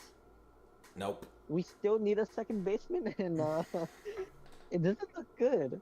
Let me just say, I looked on the free agents list for second basemen. Yeah, it looks bad, really bad. The only good free agent right now is Teoscar Hernandez. I'm so glad we have Jackson Churio. That's how abysmal it is. So we're not fixing second base anytime soon. The only second baseman that we fill up that we can have is Colton Montgomery, and he needs one more year. He needs a little bit more time to cook. One more year. But he looks really good. He's a superstar once he comes up. I'm not gonna lie. Infield, Yoan is good if he stays healthy. He has shown us in the month of September that he can rake. Tim? That's kind of the big one, though. Is Tim Anderson salvageable? I'm fine with taking his option, but there's also no shortstops in the market. So I would like. I mean, he's saying I could see the White Sox doing something where they cut Tim Anderson and sign IKF. Yeah. Something that would be something stupid. I'm not gonna lie, IKF feels like a White Sox. Not gonna lie, he feels like a player. It does feel like something that the White Sox would do. I don't mind IKF being with the White Sox. We may sound like a lot of whiny bitches, but in reality, we just want something good for once. Yeah. Damn. Henry Vaughn is actually pretty good. People have been telling me, oh, he sucks. Do you not see that he has been hitting for power? He's a decent first baseman. Literally, we could be worse. Like letting Jose Abreu was actually the smart thing to do because Andrew Vaughn actually outperformed him. Right? Like, okay, first and third is set. Outfield. I mean, the only thing that Yeah. what gets me going about the White Sox is that until the owner dies or until you let the owner literally starts being hands off and just fires the whole front office developmental stat, I really feels like that nothing in the White Sox is going to change. And that I hate saying that, but that's what it just feels like. It's the other thing where like, what the fuck happened with this pitching lab that we had? It was elite in 2020, 2021, and now it feels like dog shit. Like, what happened here? Yeah, I'm Right? curious. Like Ethan Cat, you were a good pitching coach. We loved you. Now we want you the fuck out of the city. We will literally drive you personally to O'Hare and get you the fuck out of town. So what happened here? I'm gonna be honest. I don't even know what. Like, I'm curious what happened to Season Giolito. Is it like just regret? Just Gio's been a very if the White Sox fans are like, oh, he's always been really good, and then fans from the outside look and like, "Eh, mid. I look at it, I'm like, it's more of holy fuck, has someone told him to put his change ups like almost at the middle and have he's good, right? His stuff is nasty, but his pitch selection after that's 2020 questionable. has Yeah. changed, damn. right? Yeah, Like that's questionable. this for is sure. not right, and you're putting like you're a really good pitcher, you have really good shit, but holy fuck, someone changed the mentality of some of your pitches because I'm seeing it. You're leaving a lot of pitches like the fastball just way into the zone. That or they just are someone is like guessing your pitches right a lot. Like it's something's up, right? With Giolito, either he's tipping pitches and no one's really caught on because like seriously you can't tell me because he has some nasty shit and yet they're still hitting off him. And then Dylan Cease, oh my god, fuck. Yeah, like, I mean, here's the there's no thing. pitching. There's no pitching. This team has no pitching. I don't know how you fix that at this point. I don't know how you. I mean, You That's- want to that's- get a starting pitcher in today's market? Good luck with that. I mean, even that, like, you have to at least start the framework of a rotation with getting Yeah. guys. Like, it's like, look at teams that have won the World Series. You get one guy, you get like a really good pitcher through a trade, and like 3 or 4 guys are homegrown. We already did that. We have the Lance Lynn trade. Because we already homegrown Kopech, Dylan, and Giolito. And look, Kopech's fucking ass. But did And you? they But probably like gonna again, put him like in the these bullpen. guys like can't be ass. Like I think Kirby and Gilbert and Miller can like hold down a rotation. You get like Castillo But doesn't there have is to be no the mid ace anymore pitching. though. That's the Here's the thing: there's no mid pitching. It's all bad. Dylan Cease's only good months was this month when the games didn't matter anymore. And his walk rate got even higher. Right? yeah. Giolito was traded, even though he was having quite the best season since 2020. At least we got prospects from that, and then he turned to shit. This is the thing: he turned to shit when he left the White Sox. So I don't know. It feels weird, but you also got to remember that Ethan Katz was his high school pitching coach as well. And then the bullpen is just a mess. They wasted so much money in the on such a volatile bullpen. But like, And here's the the thing bullpen about they have now is horrible. Here's Except for what- Gregory Santos. Thank you, Giants. Here's what I've kind of clued in about bullpens. They are. It's the worst. If I was in the majors, I would never want to be in the bullpen. That's just the worst. Because your job is to hold the line, hold the dam when the dam breaks, and if you don't hold the line when the dam breaks, 9 times out of 10, you're sent down to the minors. There's a lot of reasons why when you get a really good rotation, especially with the Mariners during like their peak years, they had guys that were going like 7, 8 innings consistently. They were like having guys like young guys like Gilbert and Kirby to pull deep innings out of their ass. It just shows like, again, a starting rotation is so much more valuable. All you need is like 1 or 2 elite guys that can come in and close. Like you have one person that can pull the damn in like the 8th and a really good closer. That's all you can really get for a bullpen. We don't have that. We have 2 pitchers that can only go 5 innings because one has to at least strike out 11, but takes almost 90 pitches, and the other is just goddamn shit. And then I don't even know what the rest of our starting pitching is anymore because I haven't watched this team. But that's how it is. We rely on the bullpen more than any other team because Dylan Cease can only go 5 innings, maybe 6 if we're lucky. Giolito is a 6 or 7 inning guy. Lance Lynn before could eat up 8 innings at best, and maybe even a complete game. Kopech, same thing, 5 innings. It's the best he can do. And then who do we have after that? Damn, I'm trying to remember. Dallas Keuchel, 2.3 innings. 2.2 innings. He was done. Wait, That's Geico's about still? it. No, still Keuchel's with the Twins. Keuchel's with Twins. My God, he made the playoffs too. The way they shit on the Sox even more. That's the thing. We're just such a heavy bullpen team, and then you're telling us we're putting Brian Shaw out every day. Like, hell no. Like, it's just, where does this team go? We have no farm. We have an owner that doesn't want to spend. We are going back to limbo at this point. I think and all we are asking is for this team to build a good team around Robert. I think for what the White Sox would have to do is you're literally scrapping your whole foundation, and that's because like no free agent's there's not free agents that can come in and add. Like, what do you guys need? What was your record this year? Did you get like 60 wins?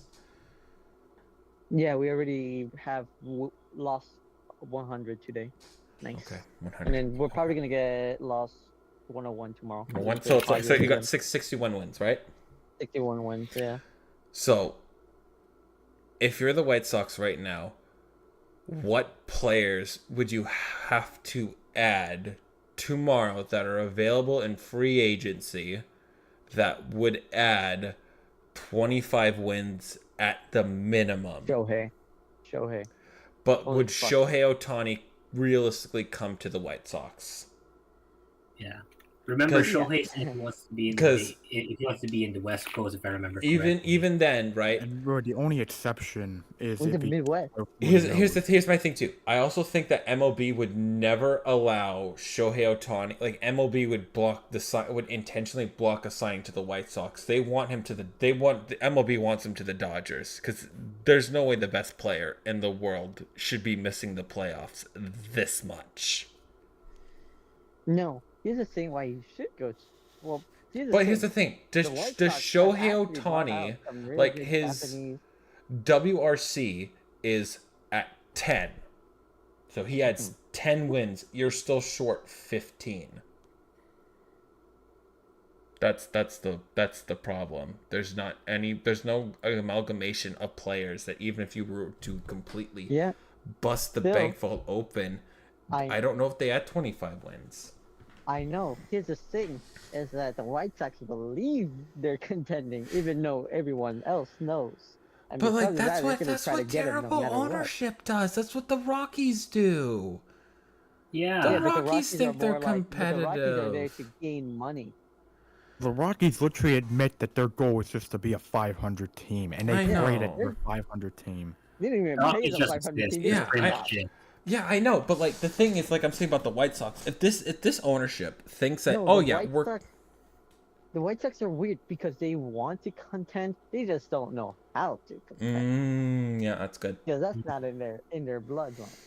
All right. That's And then once totally they realize fair. they're not contending and they're wasting so much money, oh shit, we have to lower our salaries, trade a lot of things, and then we'll waste even more money.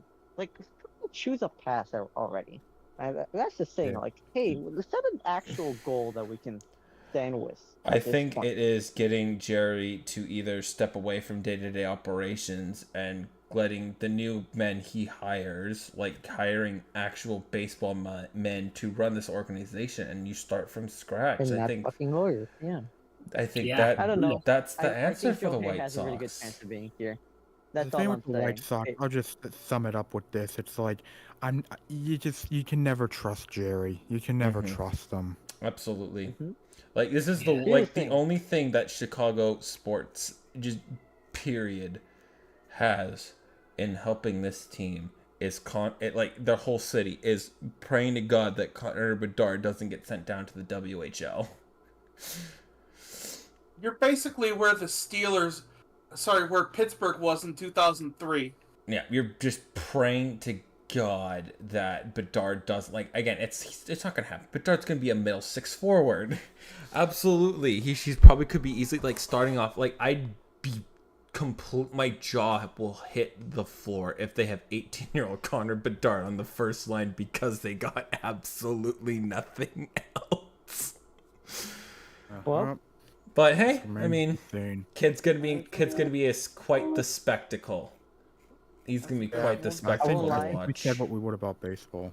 Yeah, but I I think think there's one more we have team we need Gabe. to talk about. congratulations, Brewers, you Ooh. made the playoffs. Yeah, No, y'all made the playoffs. congratulations. Yep, Christian Yelich finally taught the team, hey guys, if you hit the ball, you could score points. Let's not lie. Brewers are winning the World Series. Yeah. Yeah, they got that bullshit luck in them. I'm gonna say this. I'm saying this because honestly, right now, I'm telling you, the Brewers, if they beat their wild card team, I get them beating the Dodgers. I genuinely think the Dodgers are going out in the second round again. They're going out again. Here's the thing: if Yeah, the Dave, Dodgers if are feeling really off this year. if Y'all gotta Dave get They don't Ken. have any Roberts- pitching The outside of Brewers, first hell yeah! Are you gonna beat the Braves though?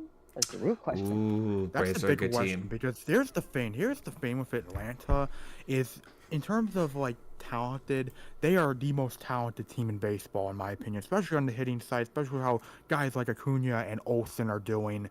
The only question is their pitching staff has gotten hit with the injury bug. And I know one of them, I don't know if it's Morton, Charlie Morton or not, but I know one of their main pitchers is going to be out until it might be out of the NLDS when that happens. So I don't know. And Interesting.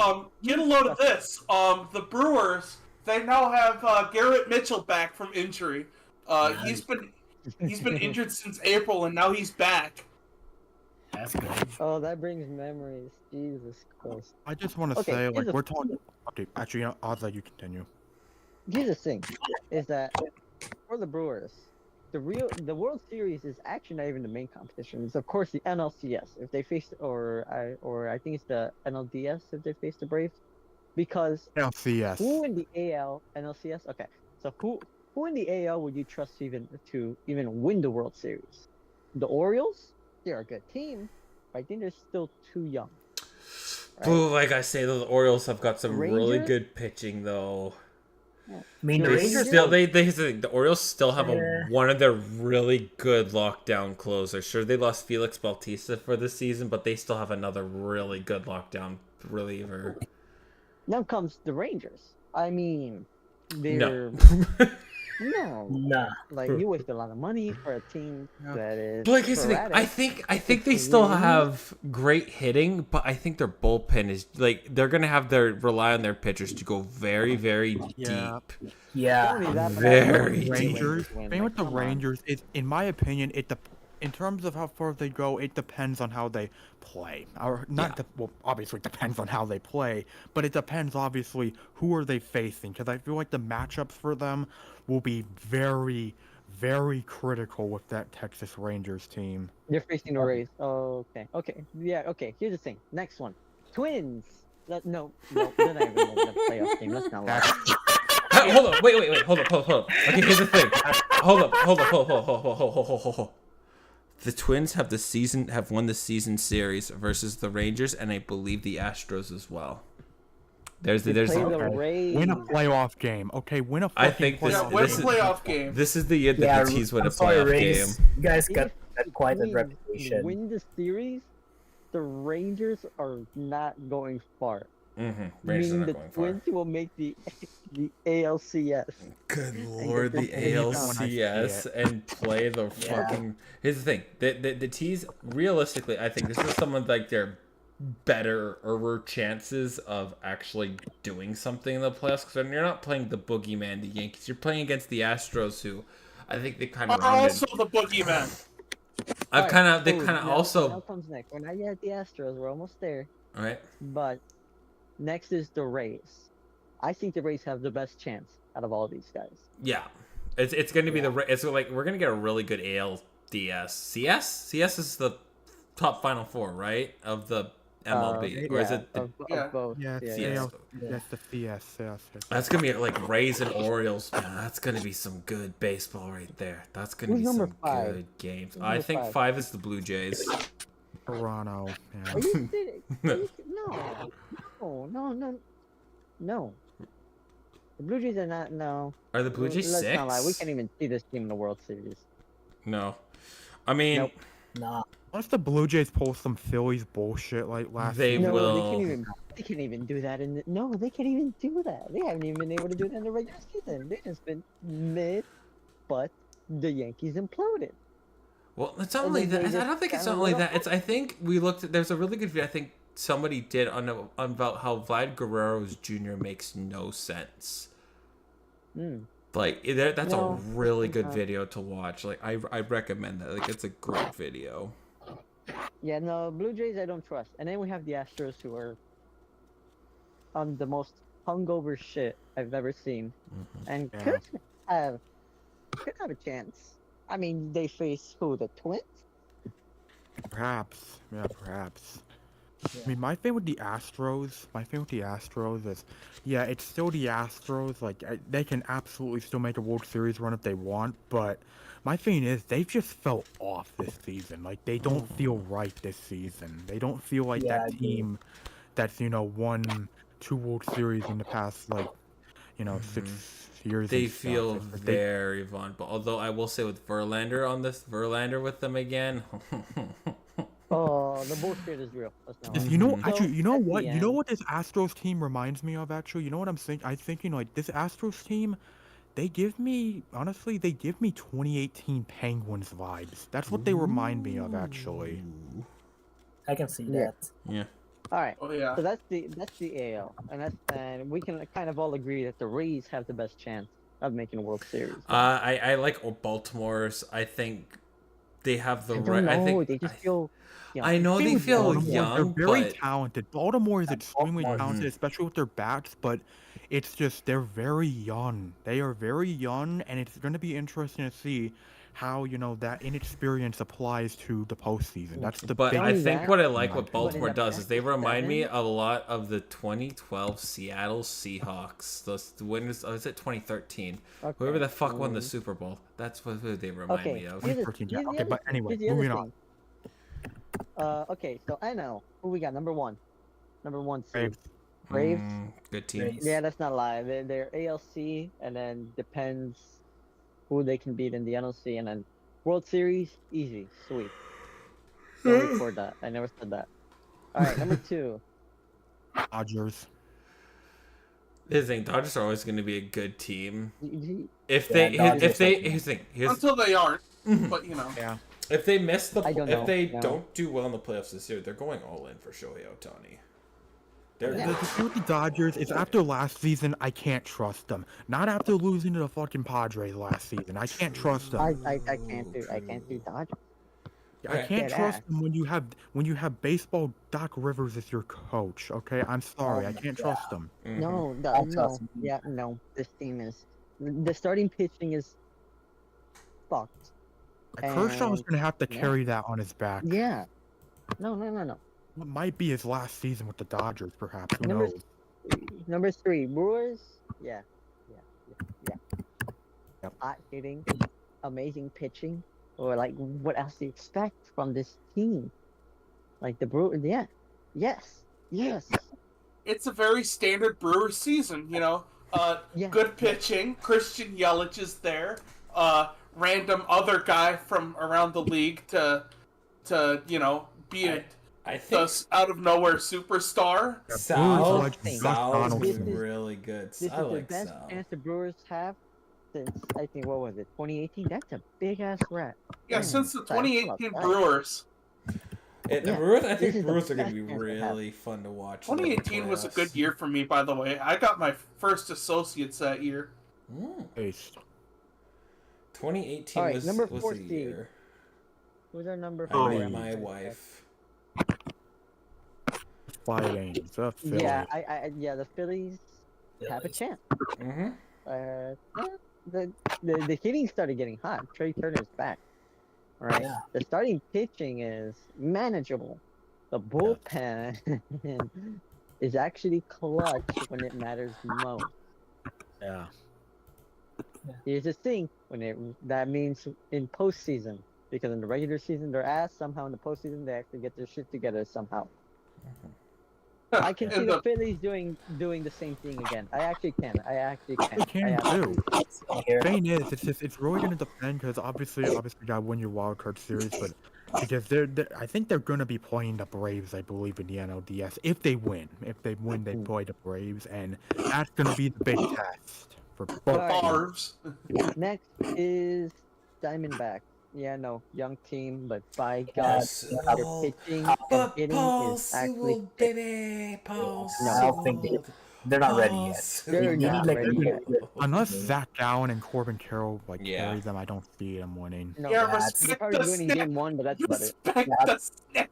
I'll see them winning against the I bullshit merchants and the respect- Phillies. I'm sorry. Respect Yeah, no. the snack. Alright, and last but not least, the Marlins. Nope. Yeah. This team is a Nope. sleeper. No. Nope. Yes. Nope. Yeah. No. Yeah, bullet. no, yeah. I'm kind of. They're so bad. It's so over. It's so over. It's not even funny. Do you know that we're not counting 2020 because that's a fluke for everyone? Do you know that for every time the Marlins have made in a 162 game regular season, they've won the World Series? It's in number 3 now. And when you're telling me you have to face that pitching in a 7-game series, that pitching in a 7-game series, and then you have a hitting core that is actually not dog shit and is mid. Ooh, we could be on some spicy things here. The Marlins have a chance, but they have to face, and it depends tomorrow if they're either gonna face the Brewers or they're gonna face the Phillies. And if they face the Brewers, it's over. If they face the Phillies, they have a chance. That's the thing. It can go one or the other way. Interesting. But yeah, no, come on, let's not lie. Jake Berger walk-off bomb to send the Phillies to the next. Not the Phillies, the Marlins to the next round. That's what I want to see. That's gonna be great, actually. It's gonna That's be gonna super. be amazing. Well, literally every White Sox fan here turned into a Marlins fan. Not because of Jake Berger, because of their GM as well. Wait, I have an idea. When Jake Berger hits a home run, they need to play the Whopper song. Whopper. But yeah, Ooh. I mean, I had So, Burger King the other realistically- day. It was mid. this feels like 26. This feels like the 2016 NFL playoff race. You know, where like half of the teams were shit and half of the teams are good. Yeah. Yeah. That feels like that. Yeah, very top heavy. well. Surprisingly not top Yeah. heavy, though, but there's lots of teams that are willing to compete for playoff spots. More than I've seen Alright. in years. So now that I feel like we've talked about we said what we've had to say about baseball, we covered just about everything.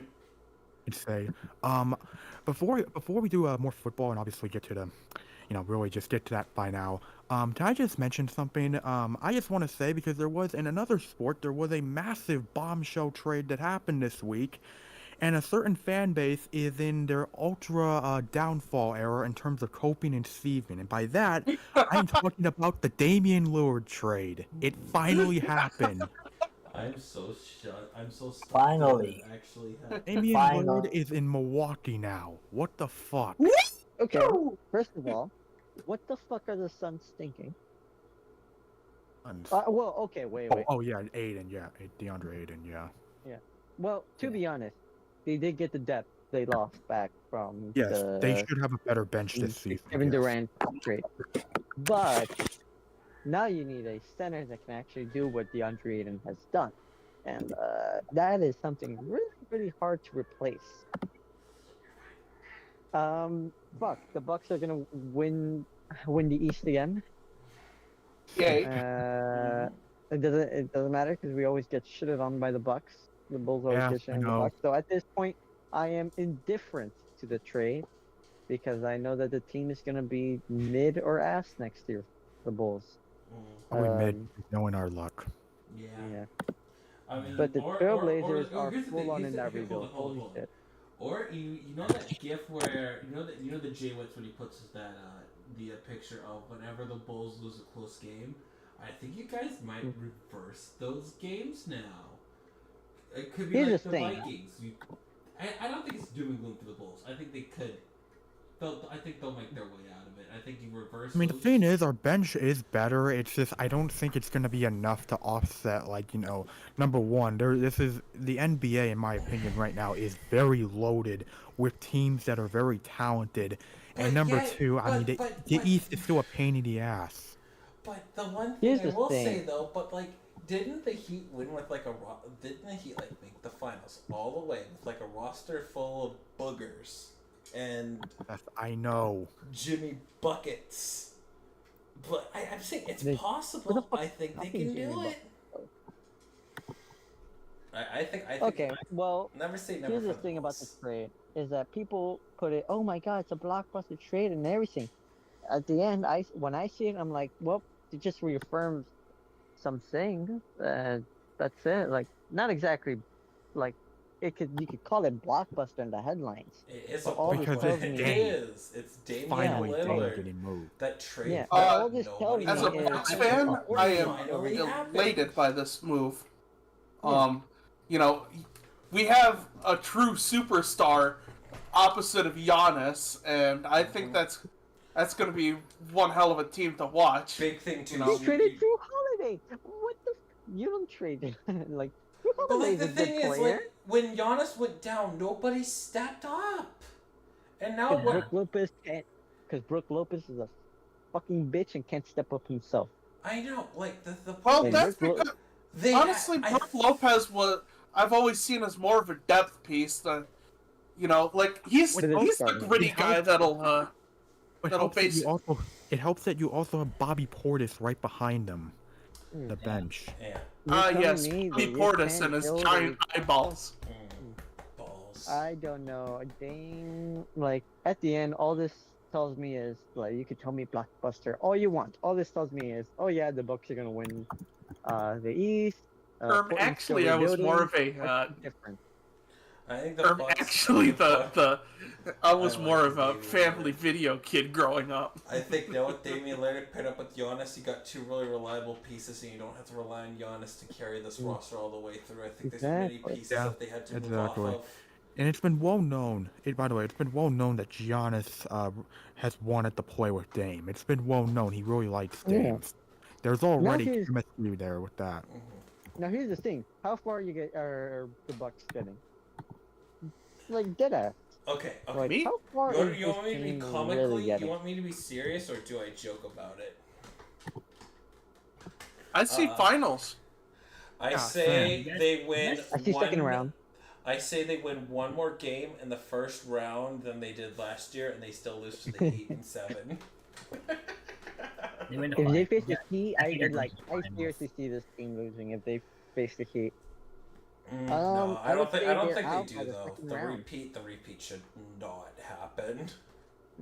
There's no way. You're No, I've repeating. seen this team second round out.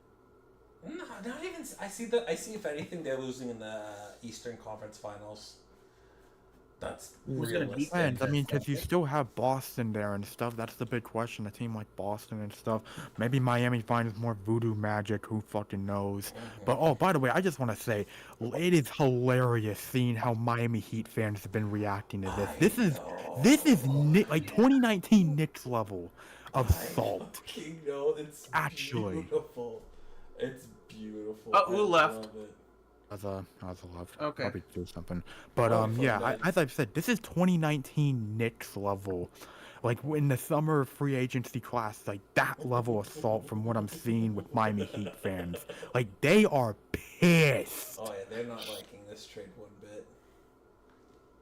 They're Yeah, I mean, it's look, I hilarious. love Jimmy Buckets, but goddamn it, it's funny seeing him try and say the NBA needs to target this for tampering. It's just hilarious. Oh, seeing it's a this massive fight. fucking cope and seethathon. Wait, hold and on. I am here That's for what- it. that's what- wait, I'm wait, doing wait. that fucking Hold South on. Park cable thing where Comcast was like, "Oh, I'm so sorry to hear that."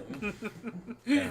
Wait, hold on. Wait, Jimmy Butler actually said the NBA needs to inspect this for tampering because he didn't. Yeah. What? No. Yeah, fucking Jimmy Butler way. was seriously like, "Bro, you need to investigate Milwaukee. They clearly were doing tampering and shit. Why wouldn't Dame want to go to Miami?" Well, here's my Bucket, other thing with it. I got a is- message for you, man. It's really, in the end, basically a skill issue. There we go. I love the echo. That's my message for you, Buckets. Stop tampering. You guys fucked up.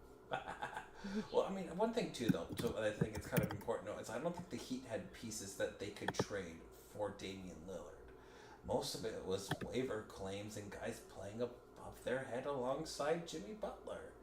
That's where I kind of think is that if I'm the Heat, I mean, if you guys are not realistically in a playoff spot, I mean, I think this team moves on from Jimmy Butler, and I think Jimmy Butler goes to Milwaukee, and the world is made anew.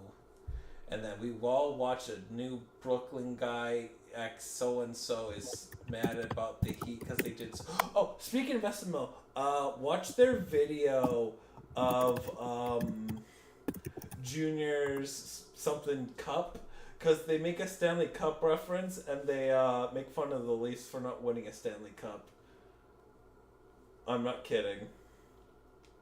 Oh. I was in pain. That was a very great jab that they made towards the Maple Leafs. That was a good joke. That was Maple laughs. Oh, Leafs. Yeah, Leafs Brooklyn. find a way to make everyone laugh. But here's the thing: they won the Stanley Cup because they hired. Oh, good lord, I'm blanking on his name. Oh, because they had Chef Pee as the goaltender. And And you know what they say: if you're a goaltender, tend the goal. Goaltender, dead the goal. Is that enough? Is that Yeah. dangle enough? Yeah, that's dangle enough. But yeah, point kind of still. That was kind of funny. But yeah, I hope that, if anything for the Heat is, I don't think they had the real pieces they had in trading for Damian Lillard. I don't think they've actually had the pieces to actually, make a successful trade for it. I don't think they did, and that's to me what I believe what cost them at the end of the day.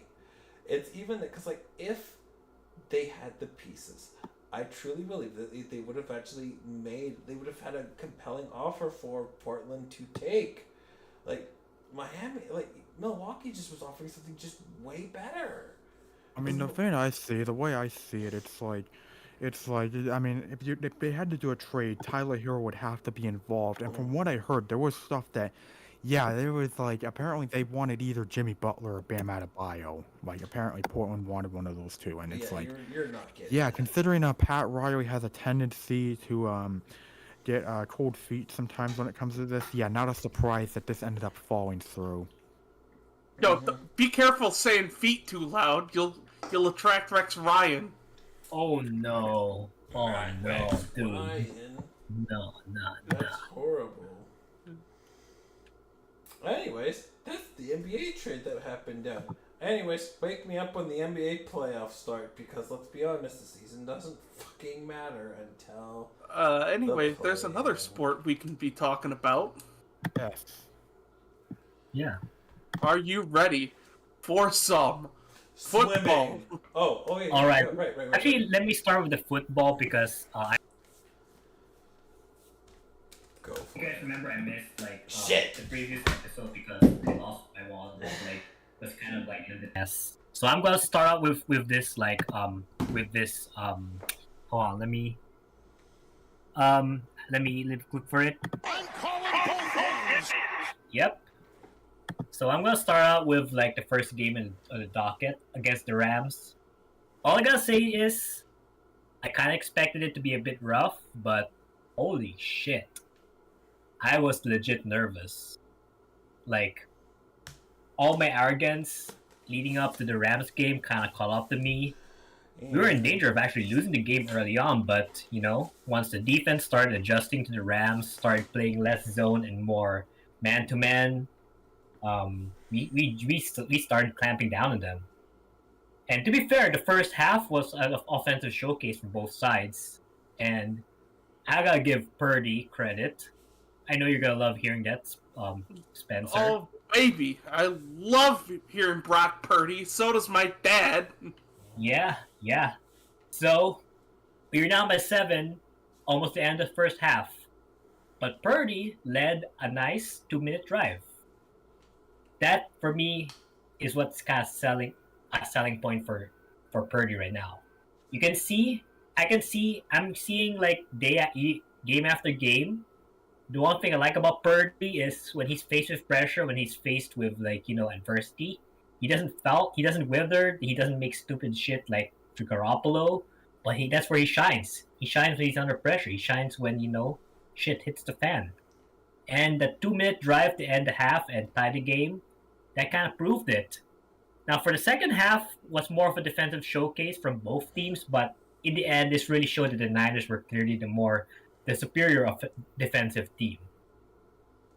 Because for the second half, I'm going to have to give credit to Steve Wilkes for making the adjustments. I already mentioned this earlier. First half, we kind of did like soft zone and tried to, you know, limit damage, but in the end, the Rams kind of ate up yardage. Kind of did what we've been doing. They've been using our weapon against us. But second half, we went more man-to-man, started blitzing. Wilkes became more aggressive. We started like giving pressure to Stafford. And guess what happened? Unlike Purdy, Stafford wilted under pressure. He threw a dangerous pick, and that was the turning point. From that moment on, the Niners pretty much controlled the game. One more pick, it was pretty much over. I still don't know why the hell the Rams kicked that last field goal. Now you're thinking, oh, that's 2 games won already. Well, quick turnaround. Thursday, we had to play another game. Unfortunately, we had a big subtraction. Turns out in the Rams game, Ayuk got injured. He injured his shoulder, and while it was technically like a day-to-day thing. It was kind of like whether he could play for the pain or not. We decided not to risk it because one, we're playing against the Giants without Saquon Barkley and Andrew Thomas. What could possibly go wrong? And two, you know, the Niners' luck of injuries. We don't want to risk, you know, aggravating that shit and getting Ayuk out for the rest of the season. So we rested him. Went with Debo and hold on, I'm kind of forgetting his name. Let me look him up. Who he's I'm blanking. Sorry y'all. Ronnie Bell. We went with Debo and Ronnie Bell as our receiving threats with J1 on like third down situations. So, anyways, against the Giants, the Niners kind of started off slow. I was actually pretty nervous. I'm like, oh crap, is Purdy gonna have a bad game? Or is the defense gonna like bend until it breaks? Like, do we really miss Ayuk that much? Well, the game went on, and you know the Niners. I gotta say this again. Wilkes does a great job of adjusting. He saw that the zone defense he was trying to instill did work out, even against Danny Derps. So he realized, you know, the best thing to do against Danny Derps and a banged up O-line, blitz the shit out of them and pressure the fuck out of the receivers. Can I say something about San Francisco really quick? Yeah? Holy crap, I didn't realize Christian McCaffrey was that fast. Like you know, he gets the ball, you snap your fingers, suddenly he's in the end zone. Like, Hell Jesus Christ. Hell yeah. More on him later, but the defense They realized, you know what? If you're gonna beat like Danny Derps, blitz the fuck out of him, pressure his receivers, you don't have a Saquon to bail him out, so amp up the pressure, and you know what happened? Danny Derps became Danny Derps. Our offense took over, and Spencer mentioned CMC. Past all our games, CMC has been fantastic. I've been saying, I'm gonna be honest. I don't want to like assume this that I've said this all this time, but out of theory, when CMC was back in the Panthers, because CMC back then he was carrying pretty much the entire damn team because Cam was injured and the rest of the team was meh. So that's why he got injured a lot and didn't reach his potential because he kept on like carrying the team on his back. But here in the Niners, we get to see him in his full speed. We get to see him healthy. We get to see him doing well because he's not the only one who can do shit. First of all, the Niners run running back by committee. Even though CMC is our main running back, we also have Elijah Mitchell and Jordan Mason, and of course Kyle Juszczyk. Fullback lovers assemble.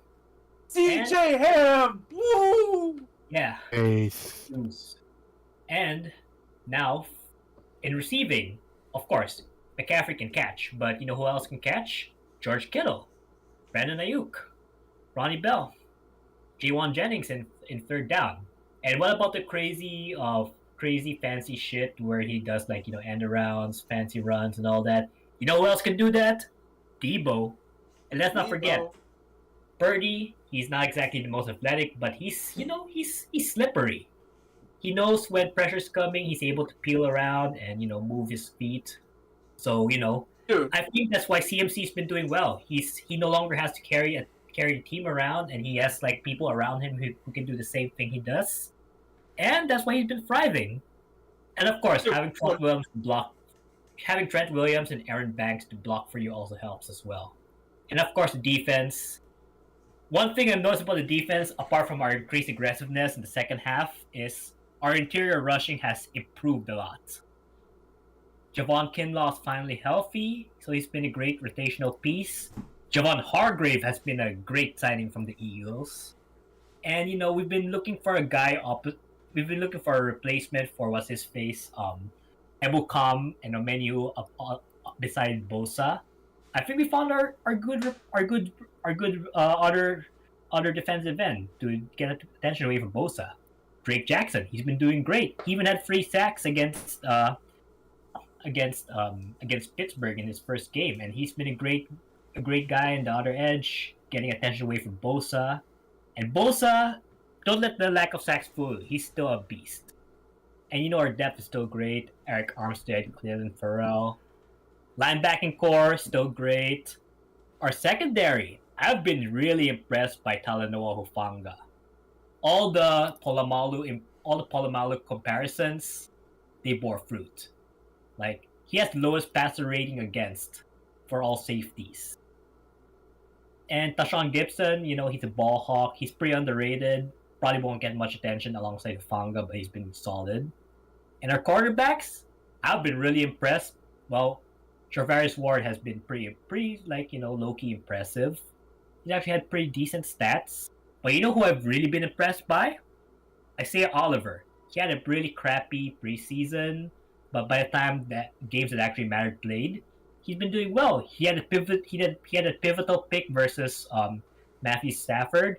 He's been helpful in like blocking off Danny Derps' passes to the inside. And in general, the Niners are in good shape. Knock on wood. Now, for the next game, I bet y'all thinking, oh, I bet on that. I picked them against the Cards. Oh, it's going to be easy match. Oh, it's the freaking Cardinals. I am not letting the Cardinals out of my sight. I'm not letting them off my hook. You know why? Because of you, Dallas. Screw you, Dallas. You guys just had to go to the freaking Cardinals and give them hope. Now they are a team with steam in their ass. A team with steam in their head. They are not tanking anymore. They're going to play hard. And as much as I love to crap on the Cardinals, I gotta say, they're pretty competitive, and they did not freaking give up. And you know what? While the Niners may have superior talent, I'm gonna use a really corny adage.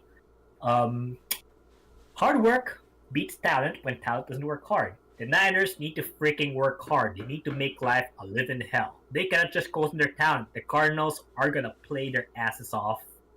And I don't care if the Niners are like favored by like double digits. The Niners need to be locked in. We cannot overlook the Cardinals. I guess we destroyed the Cardinals last season, but the season before, the one where we nearly missed the playoffs but went in because we beat the Rams. We lost both games against the Cards. The Cards are not a team that we can just sniff on and say meh. So we're gonna have not to be trifled with, man. Yeah. But either way, you know what? I think we'll be fine. Knock on wood. Trust in this team. I trust in Coach Cal. I trust in defensive coordinator Steve Wilkes. We'll be fine. Now I'm gonna move on to Now I'm gonna move on to my divisional rival, Luke. What? How are your Seahawks doing? I want Michael Phoenix Jr. Jake Bobo got All his right, first man. touchdown. You guys are 2-1.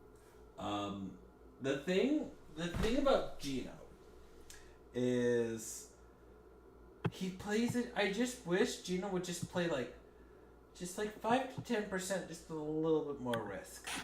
Like there's a little more pop, a little more zip in his step. I think, with Gino, I think where this team can go is very limited. And the defense is a little bit better, but we're also incredibly banged up. We're going to see this weekend, hopefully, will be the grand premiere of the Legion of Boom 2.0. Dalvin Witherspoon, Reek Woolen, Trayvon, Andre Diggs, and Jamal Adams are all likely to be active for this game. It is time to see how this newfound secondary is going to look like. Pass rush looks pretty good. Running backs look great. Core looks good. It's how far can this team go with Geno Smith at the end of the day. And I think he's clearly the weakest part of this team. Like, quarterback is the weakest, but it's not really a weakness. What's that? What the fuck? Let's see. This is a powerful sneeze that blew up the speakers. All right. That blew up the mic. All right. So, at the end of the day, I think we go as far as Gino, and I hope we do well enough, and I hope people see a lot of more value in the other quarterbacks not named Michael Penix Jr. Thank you for coming to my TED Talk. All right. Who is next? Alright, okay, I just want to get it out of the way, because, let's be real, this game literally got pulled from Fox at halftime in favor of the Arizona Cardinals, so, which no disrespect to the Cardinals, they looked a lot better than I expected through 3 weeks, but at the same time, the Taylor Swift game went about as much as anyone expected. The Chiefs destroyed the Bears. It was really fucking bad as a Bears fan. Many Bears fans were rightfully pissed off. It's why when I was writing stuff, I was very fucking angry, because I could definitely feel the anger from the Bears fan base, which, very understandable considering, this team, in the first half looked like they were wanting to give another team that we will get to in a bit, a great challenge in terms of how many points they could give up. And obviously Chiefs laid off the gas, because why not? You were easily beating the Bears. You might as well just lay off the gas in the second half, because what else you got to lose?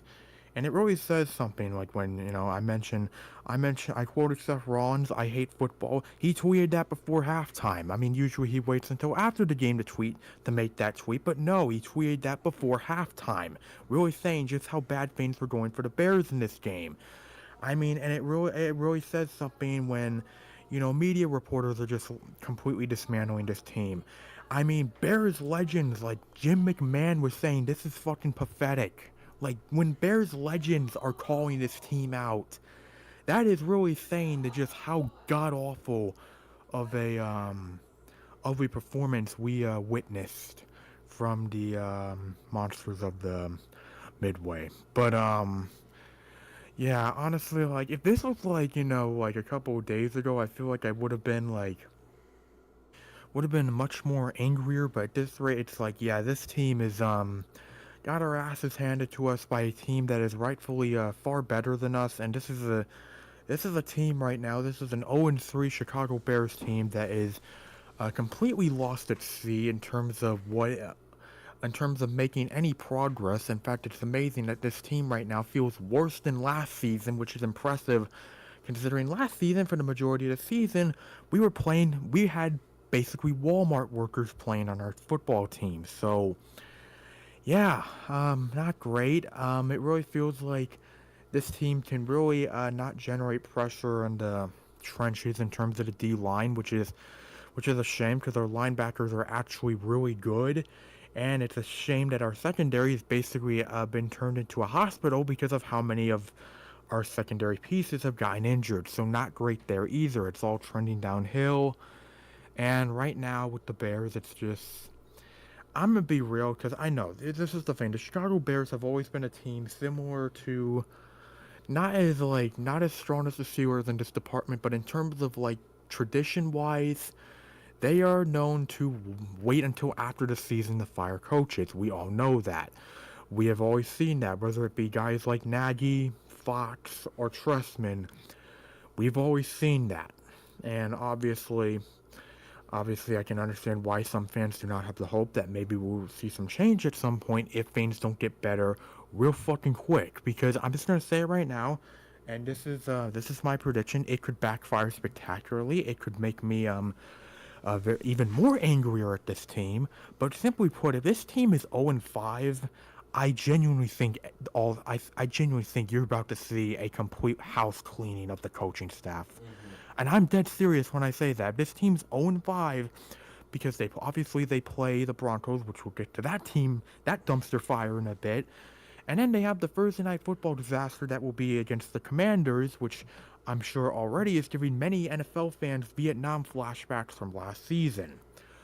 But after that, you obviously have the mini bye week. And I'm just going to say it, if this team is 0-5, I definitely believe we're about to see that trend get a complete dismantling in terms of tradition. Because look, if this team's 0-5 and it's very clear that these coaches are basically losing this locker room, not in terms of like, oh, players are fighting and stuff. It's very clear that players can just see like this shit is not working. Like this is not working at all.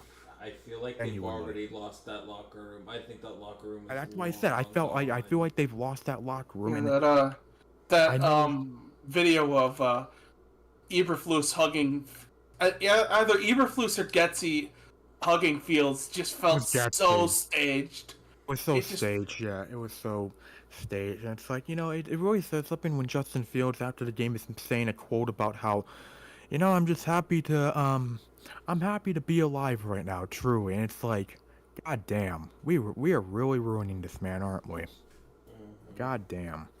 And genuinely, it's just, and yeah, I know, like, Chase Claypool should be the last person fucking talking, but at the same time, it really says something when, like, even he is giving enough of a shit to say something like that. It's like, yeah, they have lost the locker room. Like, not in terms, and as I noted, not in terms of like, oh, players are fighting and stuff. It's like, it's just players don't give a shit right now. And I don't blame them for not giving a shit because you're being coached by guys who should not be coaching you, genuinely. Like, this team just feels like it's in a downward spiral, and at some point, that trend has to break. But the problem is, I don't know when that trend is going to break. And until it breaks, this team is stuck in hell right now, truly. Do you have anything to say about the Bears, Ozzy? He's Ozzy Not here. He went left to because bed. it's late. Oh, sorry. I guess that means it's time for me. Yeah, the other 0-3 team. If I have to hear one more op-ed from Gronk about how we should trade Kirk Cousins, I'm gonna fucking scream. I mean, I'm gonna say this once. If there was any year for the Vikings to utterly tank passively, it would be this year. The quarter, like for the long term thing for the Vikings, is they would need like a genuine franchise quarterback. Kirk Cousins has been great. Don't get me wrong. But I feel like, imagine, like, especially with this particular draft class, this feels like it's the last chance for a lot of teams, even if you're like 8-8, 8-9, or like 7-10, to get a genuine franchise guy. This class is so good. Like, can you imagine if you got somebody like a Quinn Ewers on your team? Like, it doesn't have to be Caleb Williams. Like, you were looking at Drake May. We're looking at guys like Cam Ward that is complete studs in the making. It's not. I'm just tired of people saying everything is like Cousins' fault for it's not for how this season is going. It's not. But like the thing with it too is like I think you got really good value in trading away Kirk Cousins. Like that can net you a first round pick, and that is so valuable. That's getting a franchise quarterback and a great tackle for the next decade, and that is incredible. I agree, but it's just my thing with the Vikings is I just cannot believe how that game ended. Because obviously, Brandon Staley, it sounds like he was genuinely trying to get himself fired by trying to go for that and failing miserably. And then you have the Vikings, and it feels like, okay, here we go. Here comes the charging. Vikings are going to score a game-winning touchdown here. Here we go again. Vikings are getting back to their ways of last season. And then you just see they just completely stall. And you just see, like, it's like, what the fuck is going on here? Like, Kirk Cousins and, like, the offense is just completely stalling, in the red zone and stuff, and they don't know what play to call, and they don't have any timeouts and stuff. And now it's like, what the fuck is happening here? And obviously, right after, throws the ball, it's into coverage, and it ends up getting picked off. And it's this like, bruh, like, what the fuck was that? In fairness, Cousins, I think, made a really good throw, and Hawkinson almost had the catch, And but he did almost have that. But the story of the season has been in shitty turnover luck. Like, yeah. Oh god, the fumbles. Oh god. not only fumbles, but also that piece of shit Ed Ingram with his fucking let me just scoop the ball away from you, Kirk. So glad we got Dalton Reisner as our starting guard now. Honestly, I think you said an elite tackle. I agree. We for sure need some kind of defensive tackle, because I think ours are like the lightest in the league. Like, aside from Harrison Phillips, I really don't have faith in our other defensive tackles, because Dean Lowry, bad. Patrick Jones II, bad. Everybody else, so bad I forgot who they were. And, yeah, basically, however, I think, like I was saying pre-show, this team reminds me a lot of the 2018 Texans. Yeah. Because they do have shitty turnover luck, and they do have weird things, but Kirk Cousins, as of week 3, is number 1 in passing yards. Justin Jefferson is number 1 in receiving yards, and Danielle Hunter is number 2 in sacks, which tells me, yeah, we made some oopsies, but I think in the long run, I think we're a very good team, and we should give certain teams a bit of a scare. I think teams playing the Vikings later on should be on upset red alert, because they're not going to take us seriously after that 0-3 start, but then we go on a warpath or something. Yeah, but I do want to mention this because I feel like this was the most talked about thing regarding the Vikings and stuff. So apparently the crowd at US Bank Stadium was so loud that Kirk Cousins couldn't hear the play call that Kevin O'Connell was telling him to do.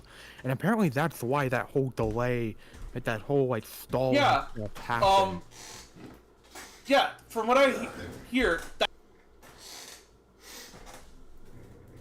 that's what happened. Hey, if your offense is on, don't like. I get that it's an exciting situation, but like, don't yell like that, homie. Yeah, don't do that. Don't do that.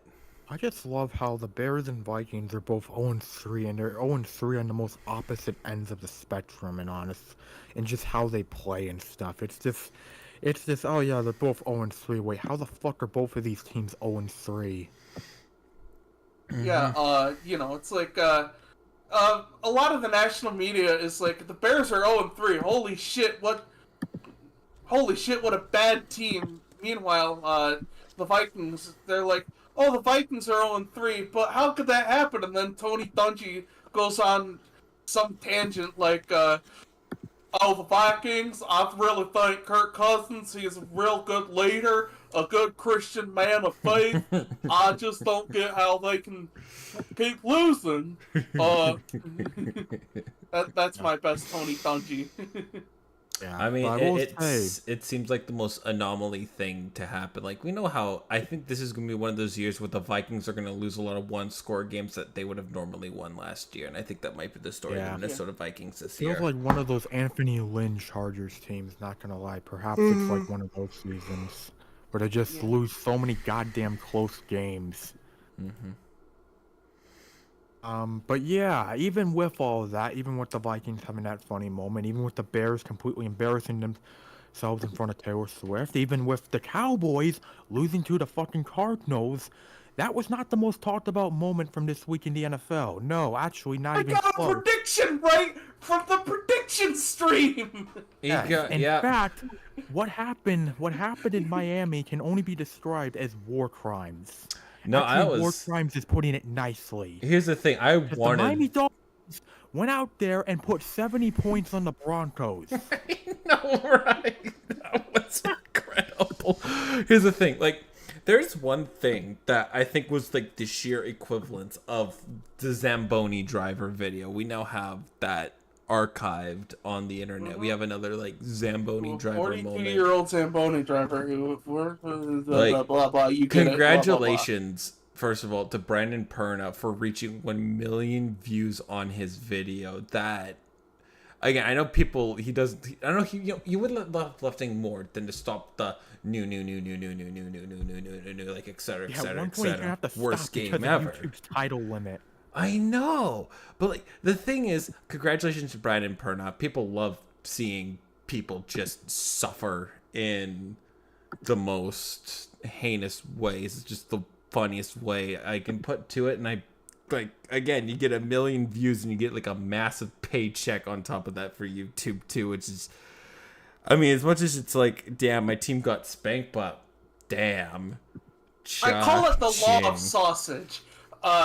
So basically, anytime the Vikings lose or have something bad happen to them, there's always a bigger failure that generates bigger lulls. That could be, they could easily put that with the Cowboys logic too, is that here we go, here we have something that they literally got away with losing to the Cardinals and nobody's talking about it enough.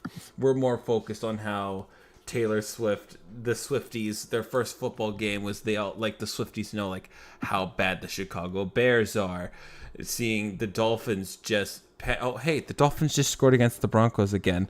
The Dolphins just completely pantsing the Broncos on television. Like, I really, like, that moment, I really genuinely thought that the Dolphins should have kicked that field goal. I know I wanted them to break the record. But here's the thing, like, the Broncos defense. I think, honestly, I think them not breaking the record was sending a message, not of kindness, more of, I want to beat your ass so badly it almost gets in the record books, but I don't want you to have the pride of being in the record book. No, you're. That's like the defensive coordinator gets fired at the tarmac kind of firings. Yeah, That's look, here's the thing. Like, here's the thing. I'm not one to call for firings after just 3 games in their new tenure, but like, Vince Joseph's gotta go. Like, god damn, how How are you did fucking you- bad? Vouch for how him. did Sean Payton vouch for him, and more importantly, how is he still not? Oh, hey, the Dolphins just scored again. How is he not fired? And again, the whole my biggest summary was when watching that game was, if you look at it, if the Broncos played like a cleaner game, right? They didn't force those turnovers. There's 21 points off the board for the Dolphins, and you give the Broncos, it looks like 49-35 is at least a little bit more respectable than 70-20. Like, you look, those last 2 touchdowns were long plays where the team just gave up. No effort whatsoever. So in that The moment, Dolphins backups, the Dolphins practice squad players were fucking cooking them. Yeah, fucking the guy who didn't know didn't know that Sir Purr was a Panther, and Bobby the Chosen. guy, and the Chosen guy Anderson. who, and the savior of the Jets himself, Mike motherfucking White.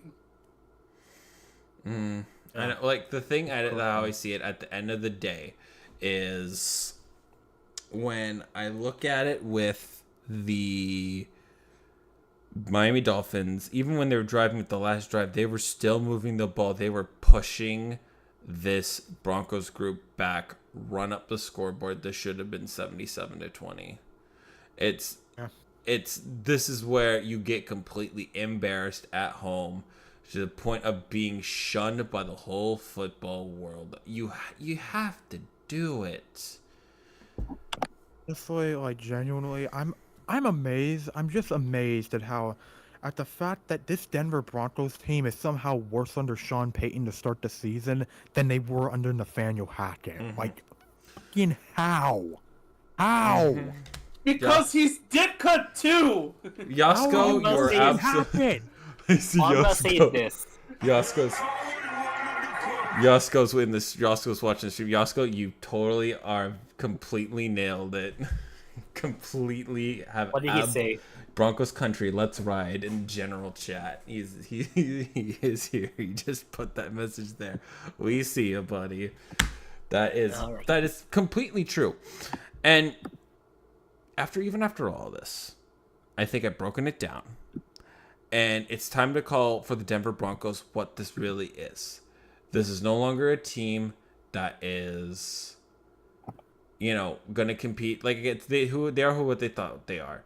This year is an evaluation year. They're going to be looking at what players they want to keep and what players they're going to get rid of. This is an evaluation year.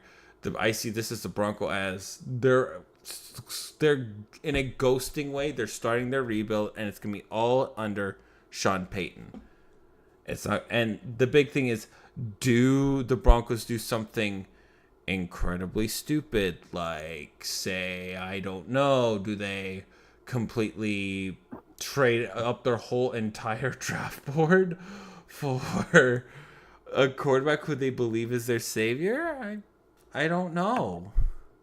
At the end of the day, that's how I see this as being Dika 2.0.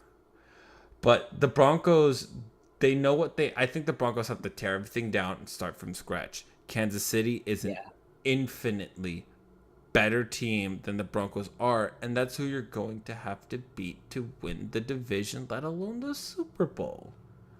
Yep. That's what has to happen if you are the Broncos. Amazed. I'm still just amazed. How do you get worse than Hackett? Like, fucking how? How do you get worse than the guy who ended up causing his team to get roasted by Patrick fucking Starr? Their defense got worse. You hired Mr. Bountygate to do your job. That's who. You hire Vance Joseph as your defensive yeah. coordinator. That's what. I think Vance Joseph is an absolute bum. I don't know how you bring him back. I don't know how you defend it. I genuinely do not know why the Broncos brought him of anything back. Why didn't you retain the original defensive coordinator who was actually Because Sean vouched for him. That well, like even with Sean Payton, like from the looking glass, you saw what happened. Even then, I know Spencer, I know 99% of the group, 90% of the group hates Colin Cowherd, but he made a very good analogy of this. The Broncos come in, they buy this house, they think, oh, this is like a quick renovation. We can flip it. We can, do the whole house flippers things. It doesn't look that much work. And then we realize, oh shit, this needs to get fixed. This needs to get fixed. This needs to get fixed. This needs to get fixed. And a year from now, the roof's going to need to get repairs. And we're still going to have to fix this. And oh my God, we're way over budget of things that we need to do to fix it. I think it's a bit more like,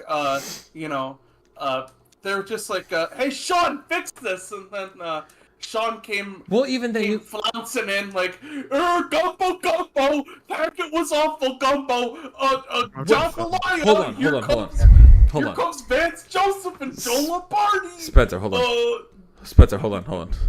The way how I see it is, I think we all remember like the whole back thing of Hugh Jackson, head coaches, like when Hugh Jackson's story, how most people when a bad organization goes out to get a new coach, when you're a coach trying to make it in the NFL, you're trying to think, what if I'm the coach that turns this organization around?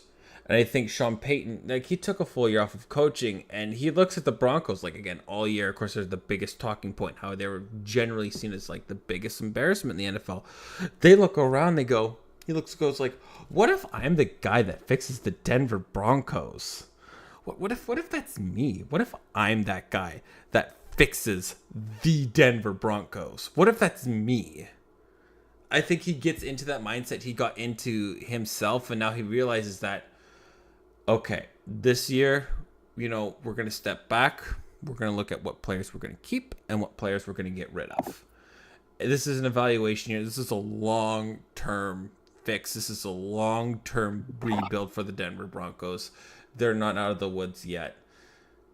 It's Taylor Swift reference. Mm-hmm. Yeah. It's going to be a long process for the Broncos. It's now kind of being like that realization of, oh, I guess we're not a playoff team quite yet. We still have a little bit of ways to go as a franchise before we can ever admit that, hey, we're a playoff team. We're a genuine playoff team. Less quick fixes. Let's do a full scale rebuild. And if that is like, hey, Russell Wilson is not on this team, whoever wants him, take him. Here, we'll take a second round. Call it a day. That's probably going to be the price for it at the end of the day. And that's, if you're Denver, you might have to take that. Or you might have to look for another trade where you trade a big piece just like the Russell Wilson trade, just to break even. That's something that I think the Broncos might be looking at. Who knows? But you don't want to get slouched 70-20, and that's, I mean, I think we're not going to get a bad game tomorrow for the watch along. I think it's still going to be fairly competitive. I'm going to be stunned if the score is like 13-10.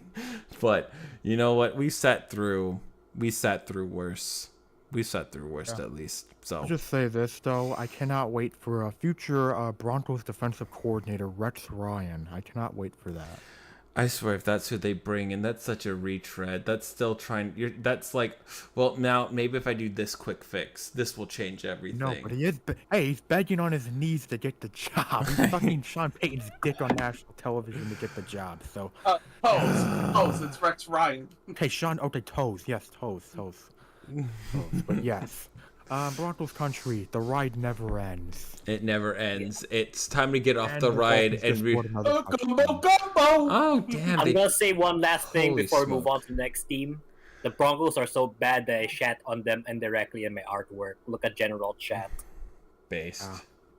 All right. And by the way, thank God I got Raheem Mostert. Thank God. But yes. Mm-hmm. Yeah. I'm glad to see him succeed outside of SF. Mm-hmm.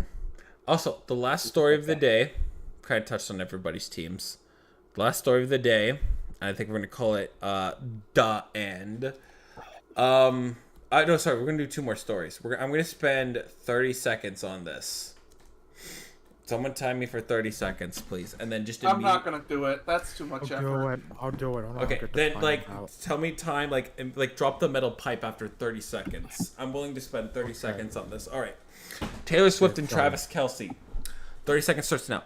I think it's absolutely adorable that they are together as the 2 of them. I think it's absolutely great for football. I think it's great for the brand that there's now many new football fans who want to be a part of it. I can understand for many casual fans it's going to be the most annoying thing on the planet. If this somehow gets my fiance into watching football, that's great. That's wonderful. I think it's adorable for the NFL. The Kelceys are a good family. It's all about family with them. You see Taylor Swift and their mom together. Oh, they're hitting it off. Oh, they're dating. Oh my god, I absolutely love this. But oh my god, I'm absolutely sick and fucking tired of hearing this. I can't wait. All right, done. Okay.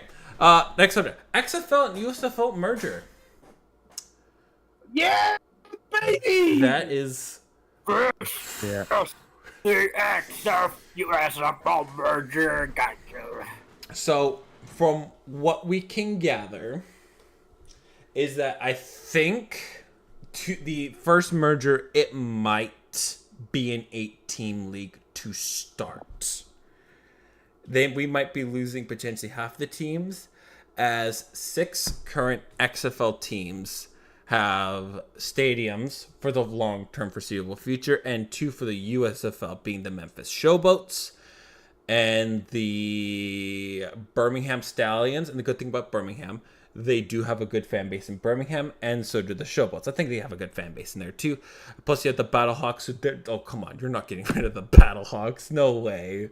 Oh, it's the law, baby. Cause a lot, DC. Like, if there's any game that we could go to, I don't think it'd be this year, unfortunately. I'm really money tight right now. It would have to wait another year. I know, I'm sorry. It would have to wait another year, fellas. It would have to wait another year.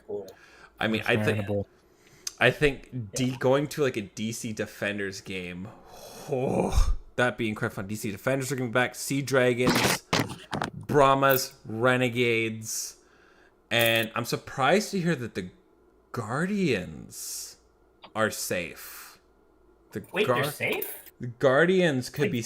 They're not on the chopping block. The 2 teams on the XFL chopping block are understandably the Vipers and the Houston Roughnecks. Ooh. Wait, the Roughnecks are on the chopping block? Yeah. Oh, that's probably because the Gamblers are.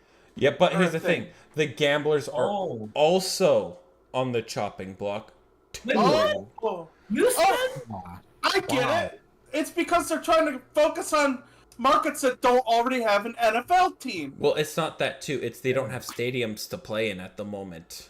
They're starting to work that out. It sounded like the Roughnecks might have been moving, which surprises the hell out of me. But if you're talking about moves and the Panthers aren't on the chopping block, Michigan Panthers are on the chopping block.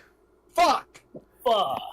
I'm hearing that the only 2 safe 100% USFL teams are the Birmingham Stallions and the Memphis Showboats, because those are teams with long-term stadium plans.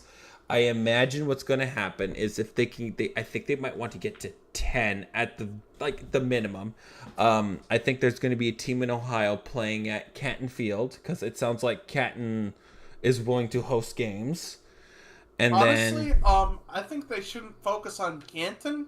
I think they should play at Cruise Stadium in Columbus. But problem is, Spencer, Canton, Ohio is willing to host the merging league. That's okay. Never mind. Then. That's why I say it's an expand. That's why it's the most I'm likely. Dumb. I'm okay. stupid. It's okay.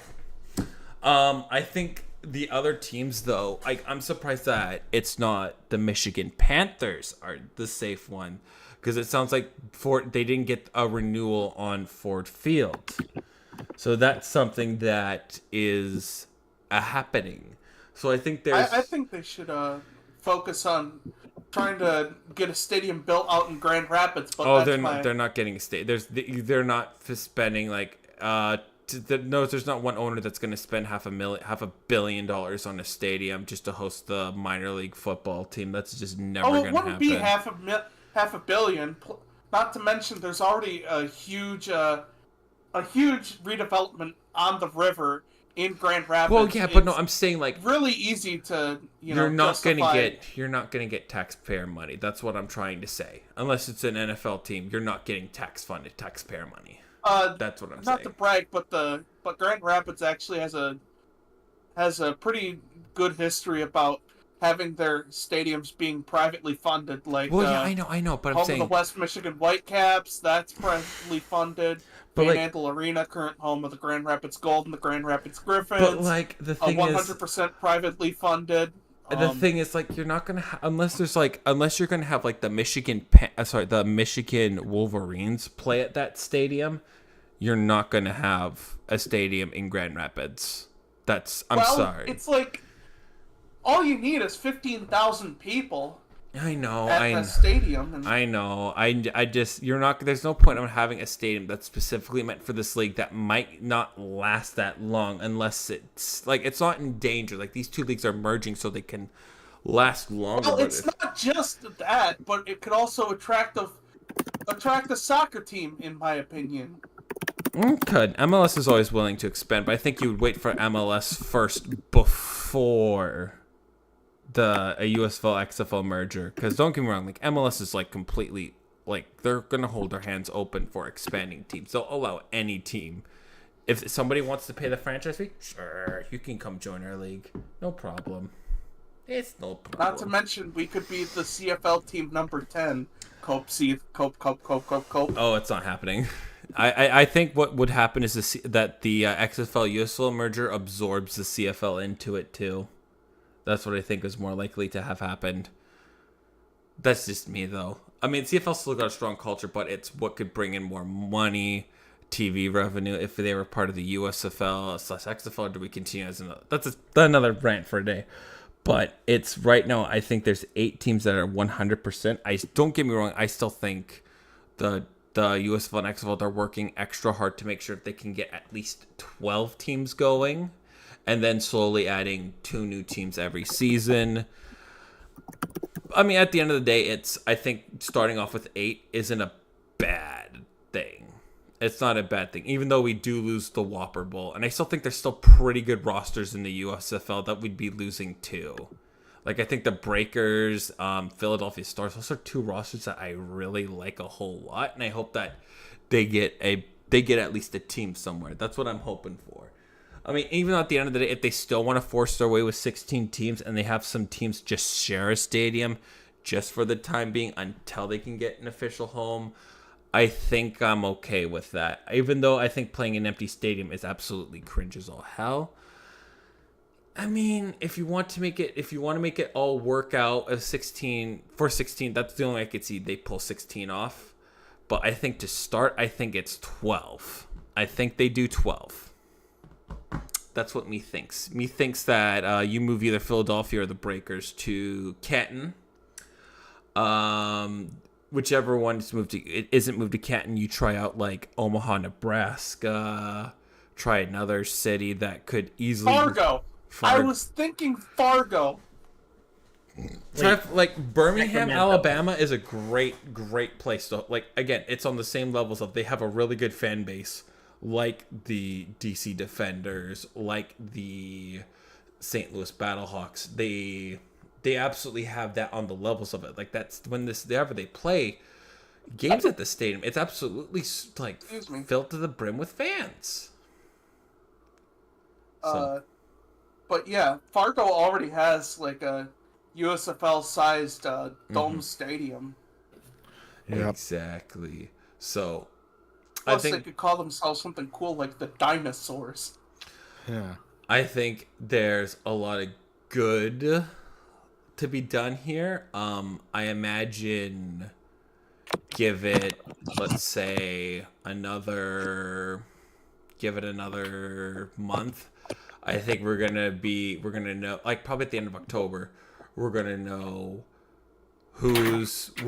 what teams are staying in. I think the XFL teams are actively tweeting out workout days I think those are definitely teams that are 100% staying. Those that are quiet are not going to say much on the matter, unfortunately. But I think right now, the way how I see it is there's a lot of genuine good left in emerging league, even though if it's not all 16 teams make it. I think eventually, probably by 2026, we see all teams in Hey, who's fumbling over there? Wait, Aiden. Aiden. Sorry. It's okay. Don't apologize. I have ADD like you too. Except you have the hyper version of it. Believe me, I've been fiddling with stuff all night too. You're not the only one.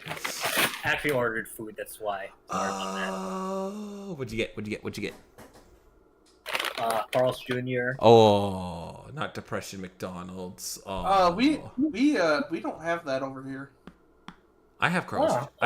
Yeah, Carl's I Jr. is have a West Coast thing. I have a Our Carl's version is Jr. Hardee's, but even then, Oh. that's like an hour drive away from us. Wait, hold up. Oh, so that's why Carl's Jr. and Hardee's have the same like logo and stuff. Yeah, They're- the same Yeah. smiling ass star. I Junior. see. Well, anyways, I think with this merger, it's going to be really good, really fun. I can't wait to see what happens. It's going to be a All good right, there, time. Philip DeFranco.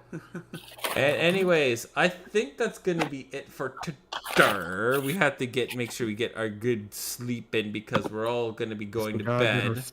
We gotta get Well, our sleep.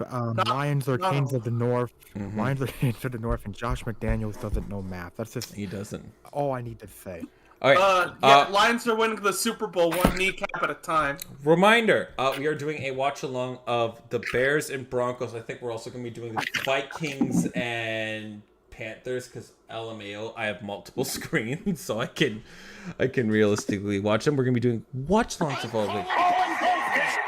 Nice. Yes. Uh, So we're going to be Just so you know, I may not be awake for either of the, or at the very least, I may be cooking some Hello Fresh. cook your Hello Fresh at 4 p.m. Cook your Hello Fresh at 4 p.m. What do you mean? At 4 p.m. That's when. Oh. Yeah, it's after the 1 games. So Yeah, 4 you p.m. have to your time. realize our schedule I is said a it. little. Yeah. I said it for your time zone. Don't even get me started on. I said it you know, for your like, time zone there, buddy. So yeah, we could just do it later.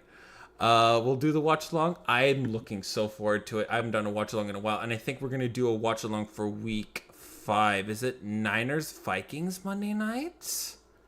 I want to say so. Yeah. I think it's week 5 or it's week 6. No, is it week? Oh. 6? Is it week 6? I think it's week 6. I Week 6. believe. Okay, it's one of the Not week weeks. 7. I want week 6. It is. Wait, no. Wait, where is it? Where's Niners Vikings? Is it? Oh wait, I have it on my. That's week 7. Week My 7. wallpaper. Oh, Yeah, it's week 7. Oh, that's right. Should be October 23rd, Okay. which Yes. I will be here for. Okay. Oh, right. Next Monday. Oh, shit. We have a bye week next week. Holy fuck. It's Packers and Vikings. Oh, boy. Week 6. It's Cowboys and Chargers. Okay, that's not Chargers. Vikings. Chargers, then Cowboys. That's not too bad. Oh, God. Oh, that week 6 Thursday night football is the Broncos and the Chiefs. No. Oh no! The Bears Commanders, even if it's basically another war crime being committed. Do you want to know what the war crime after Chiefs and Broncos is? It's the Jacksonville Jaguars and the Saints. And the Jaguars don't look so hot right now either. And the Saints are just like. Tampa Bay and Buffalo next week. Oh, God. Oh, Tennessee and Pittsburgh. Forget Ew. week 10, the Ultra Tank Bowl, perhaps the Ultra Tank Bowl, Panthers Bears. That Even would the- be the greatest Thursday night game of all Wait, time. Bears are playing 2 Thursday night games? Yes. No fucking shot. All right. Well, anyways, that's it for us today. We will see you all tomorrow. If you have any subjects you would like for us, we can openly discuss while we are while we are doing the watch along for these games.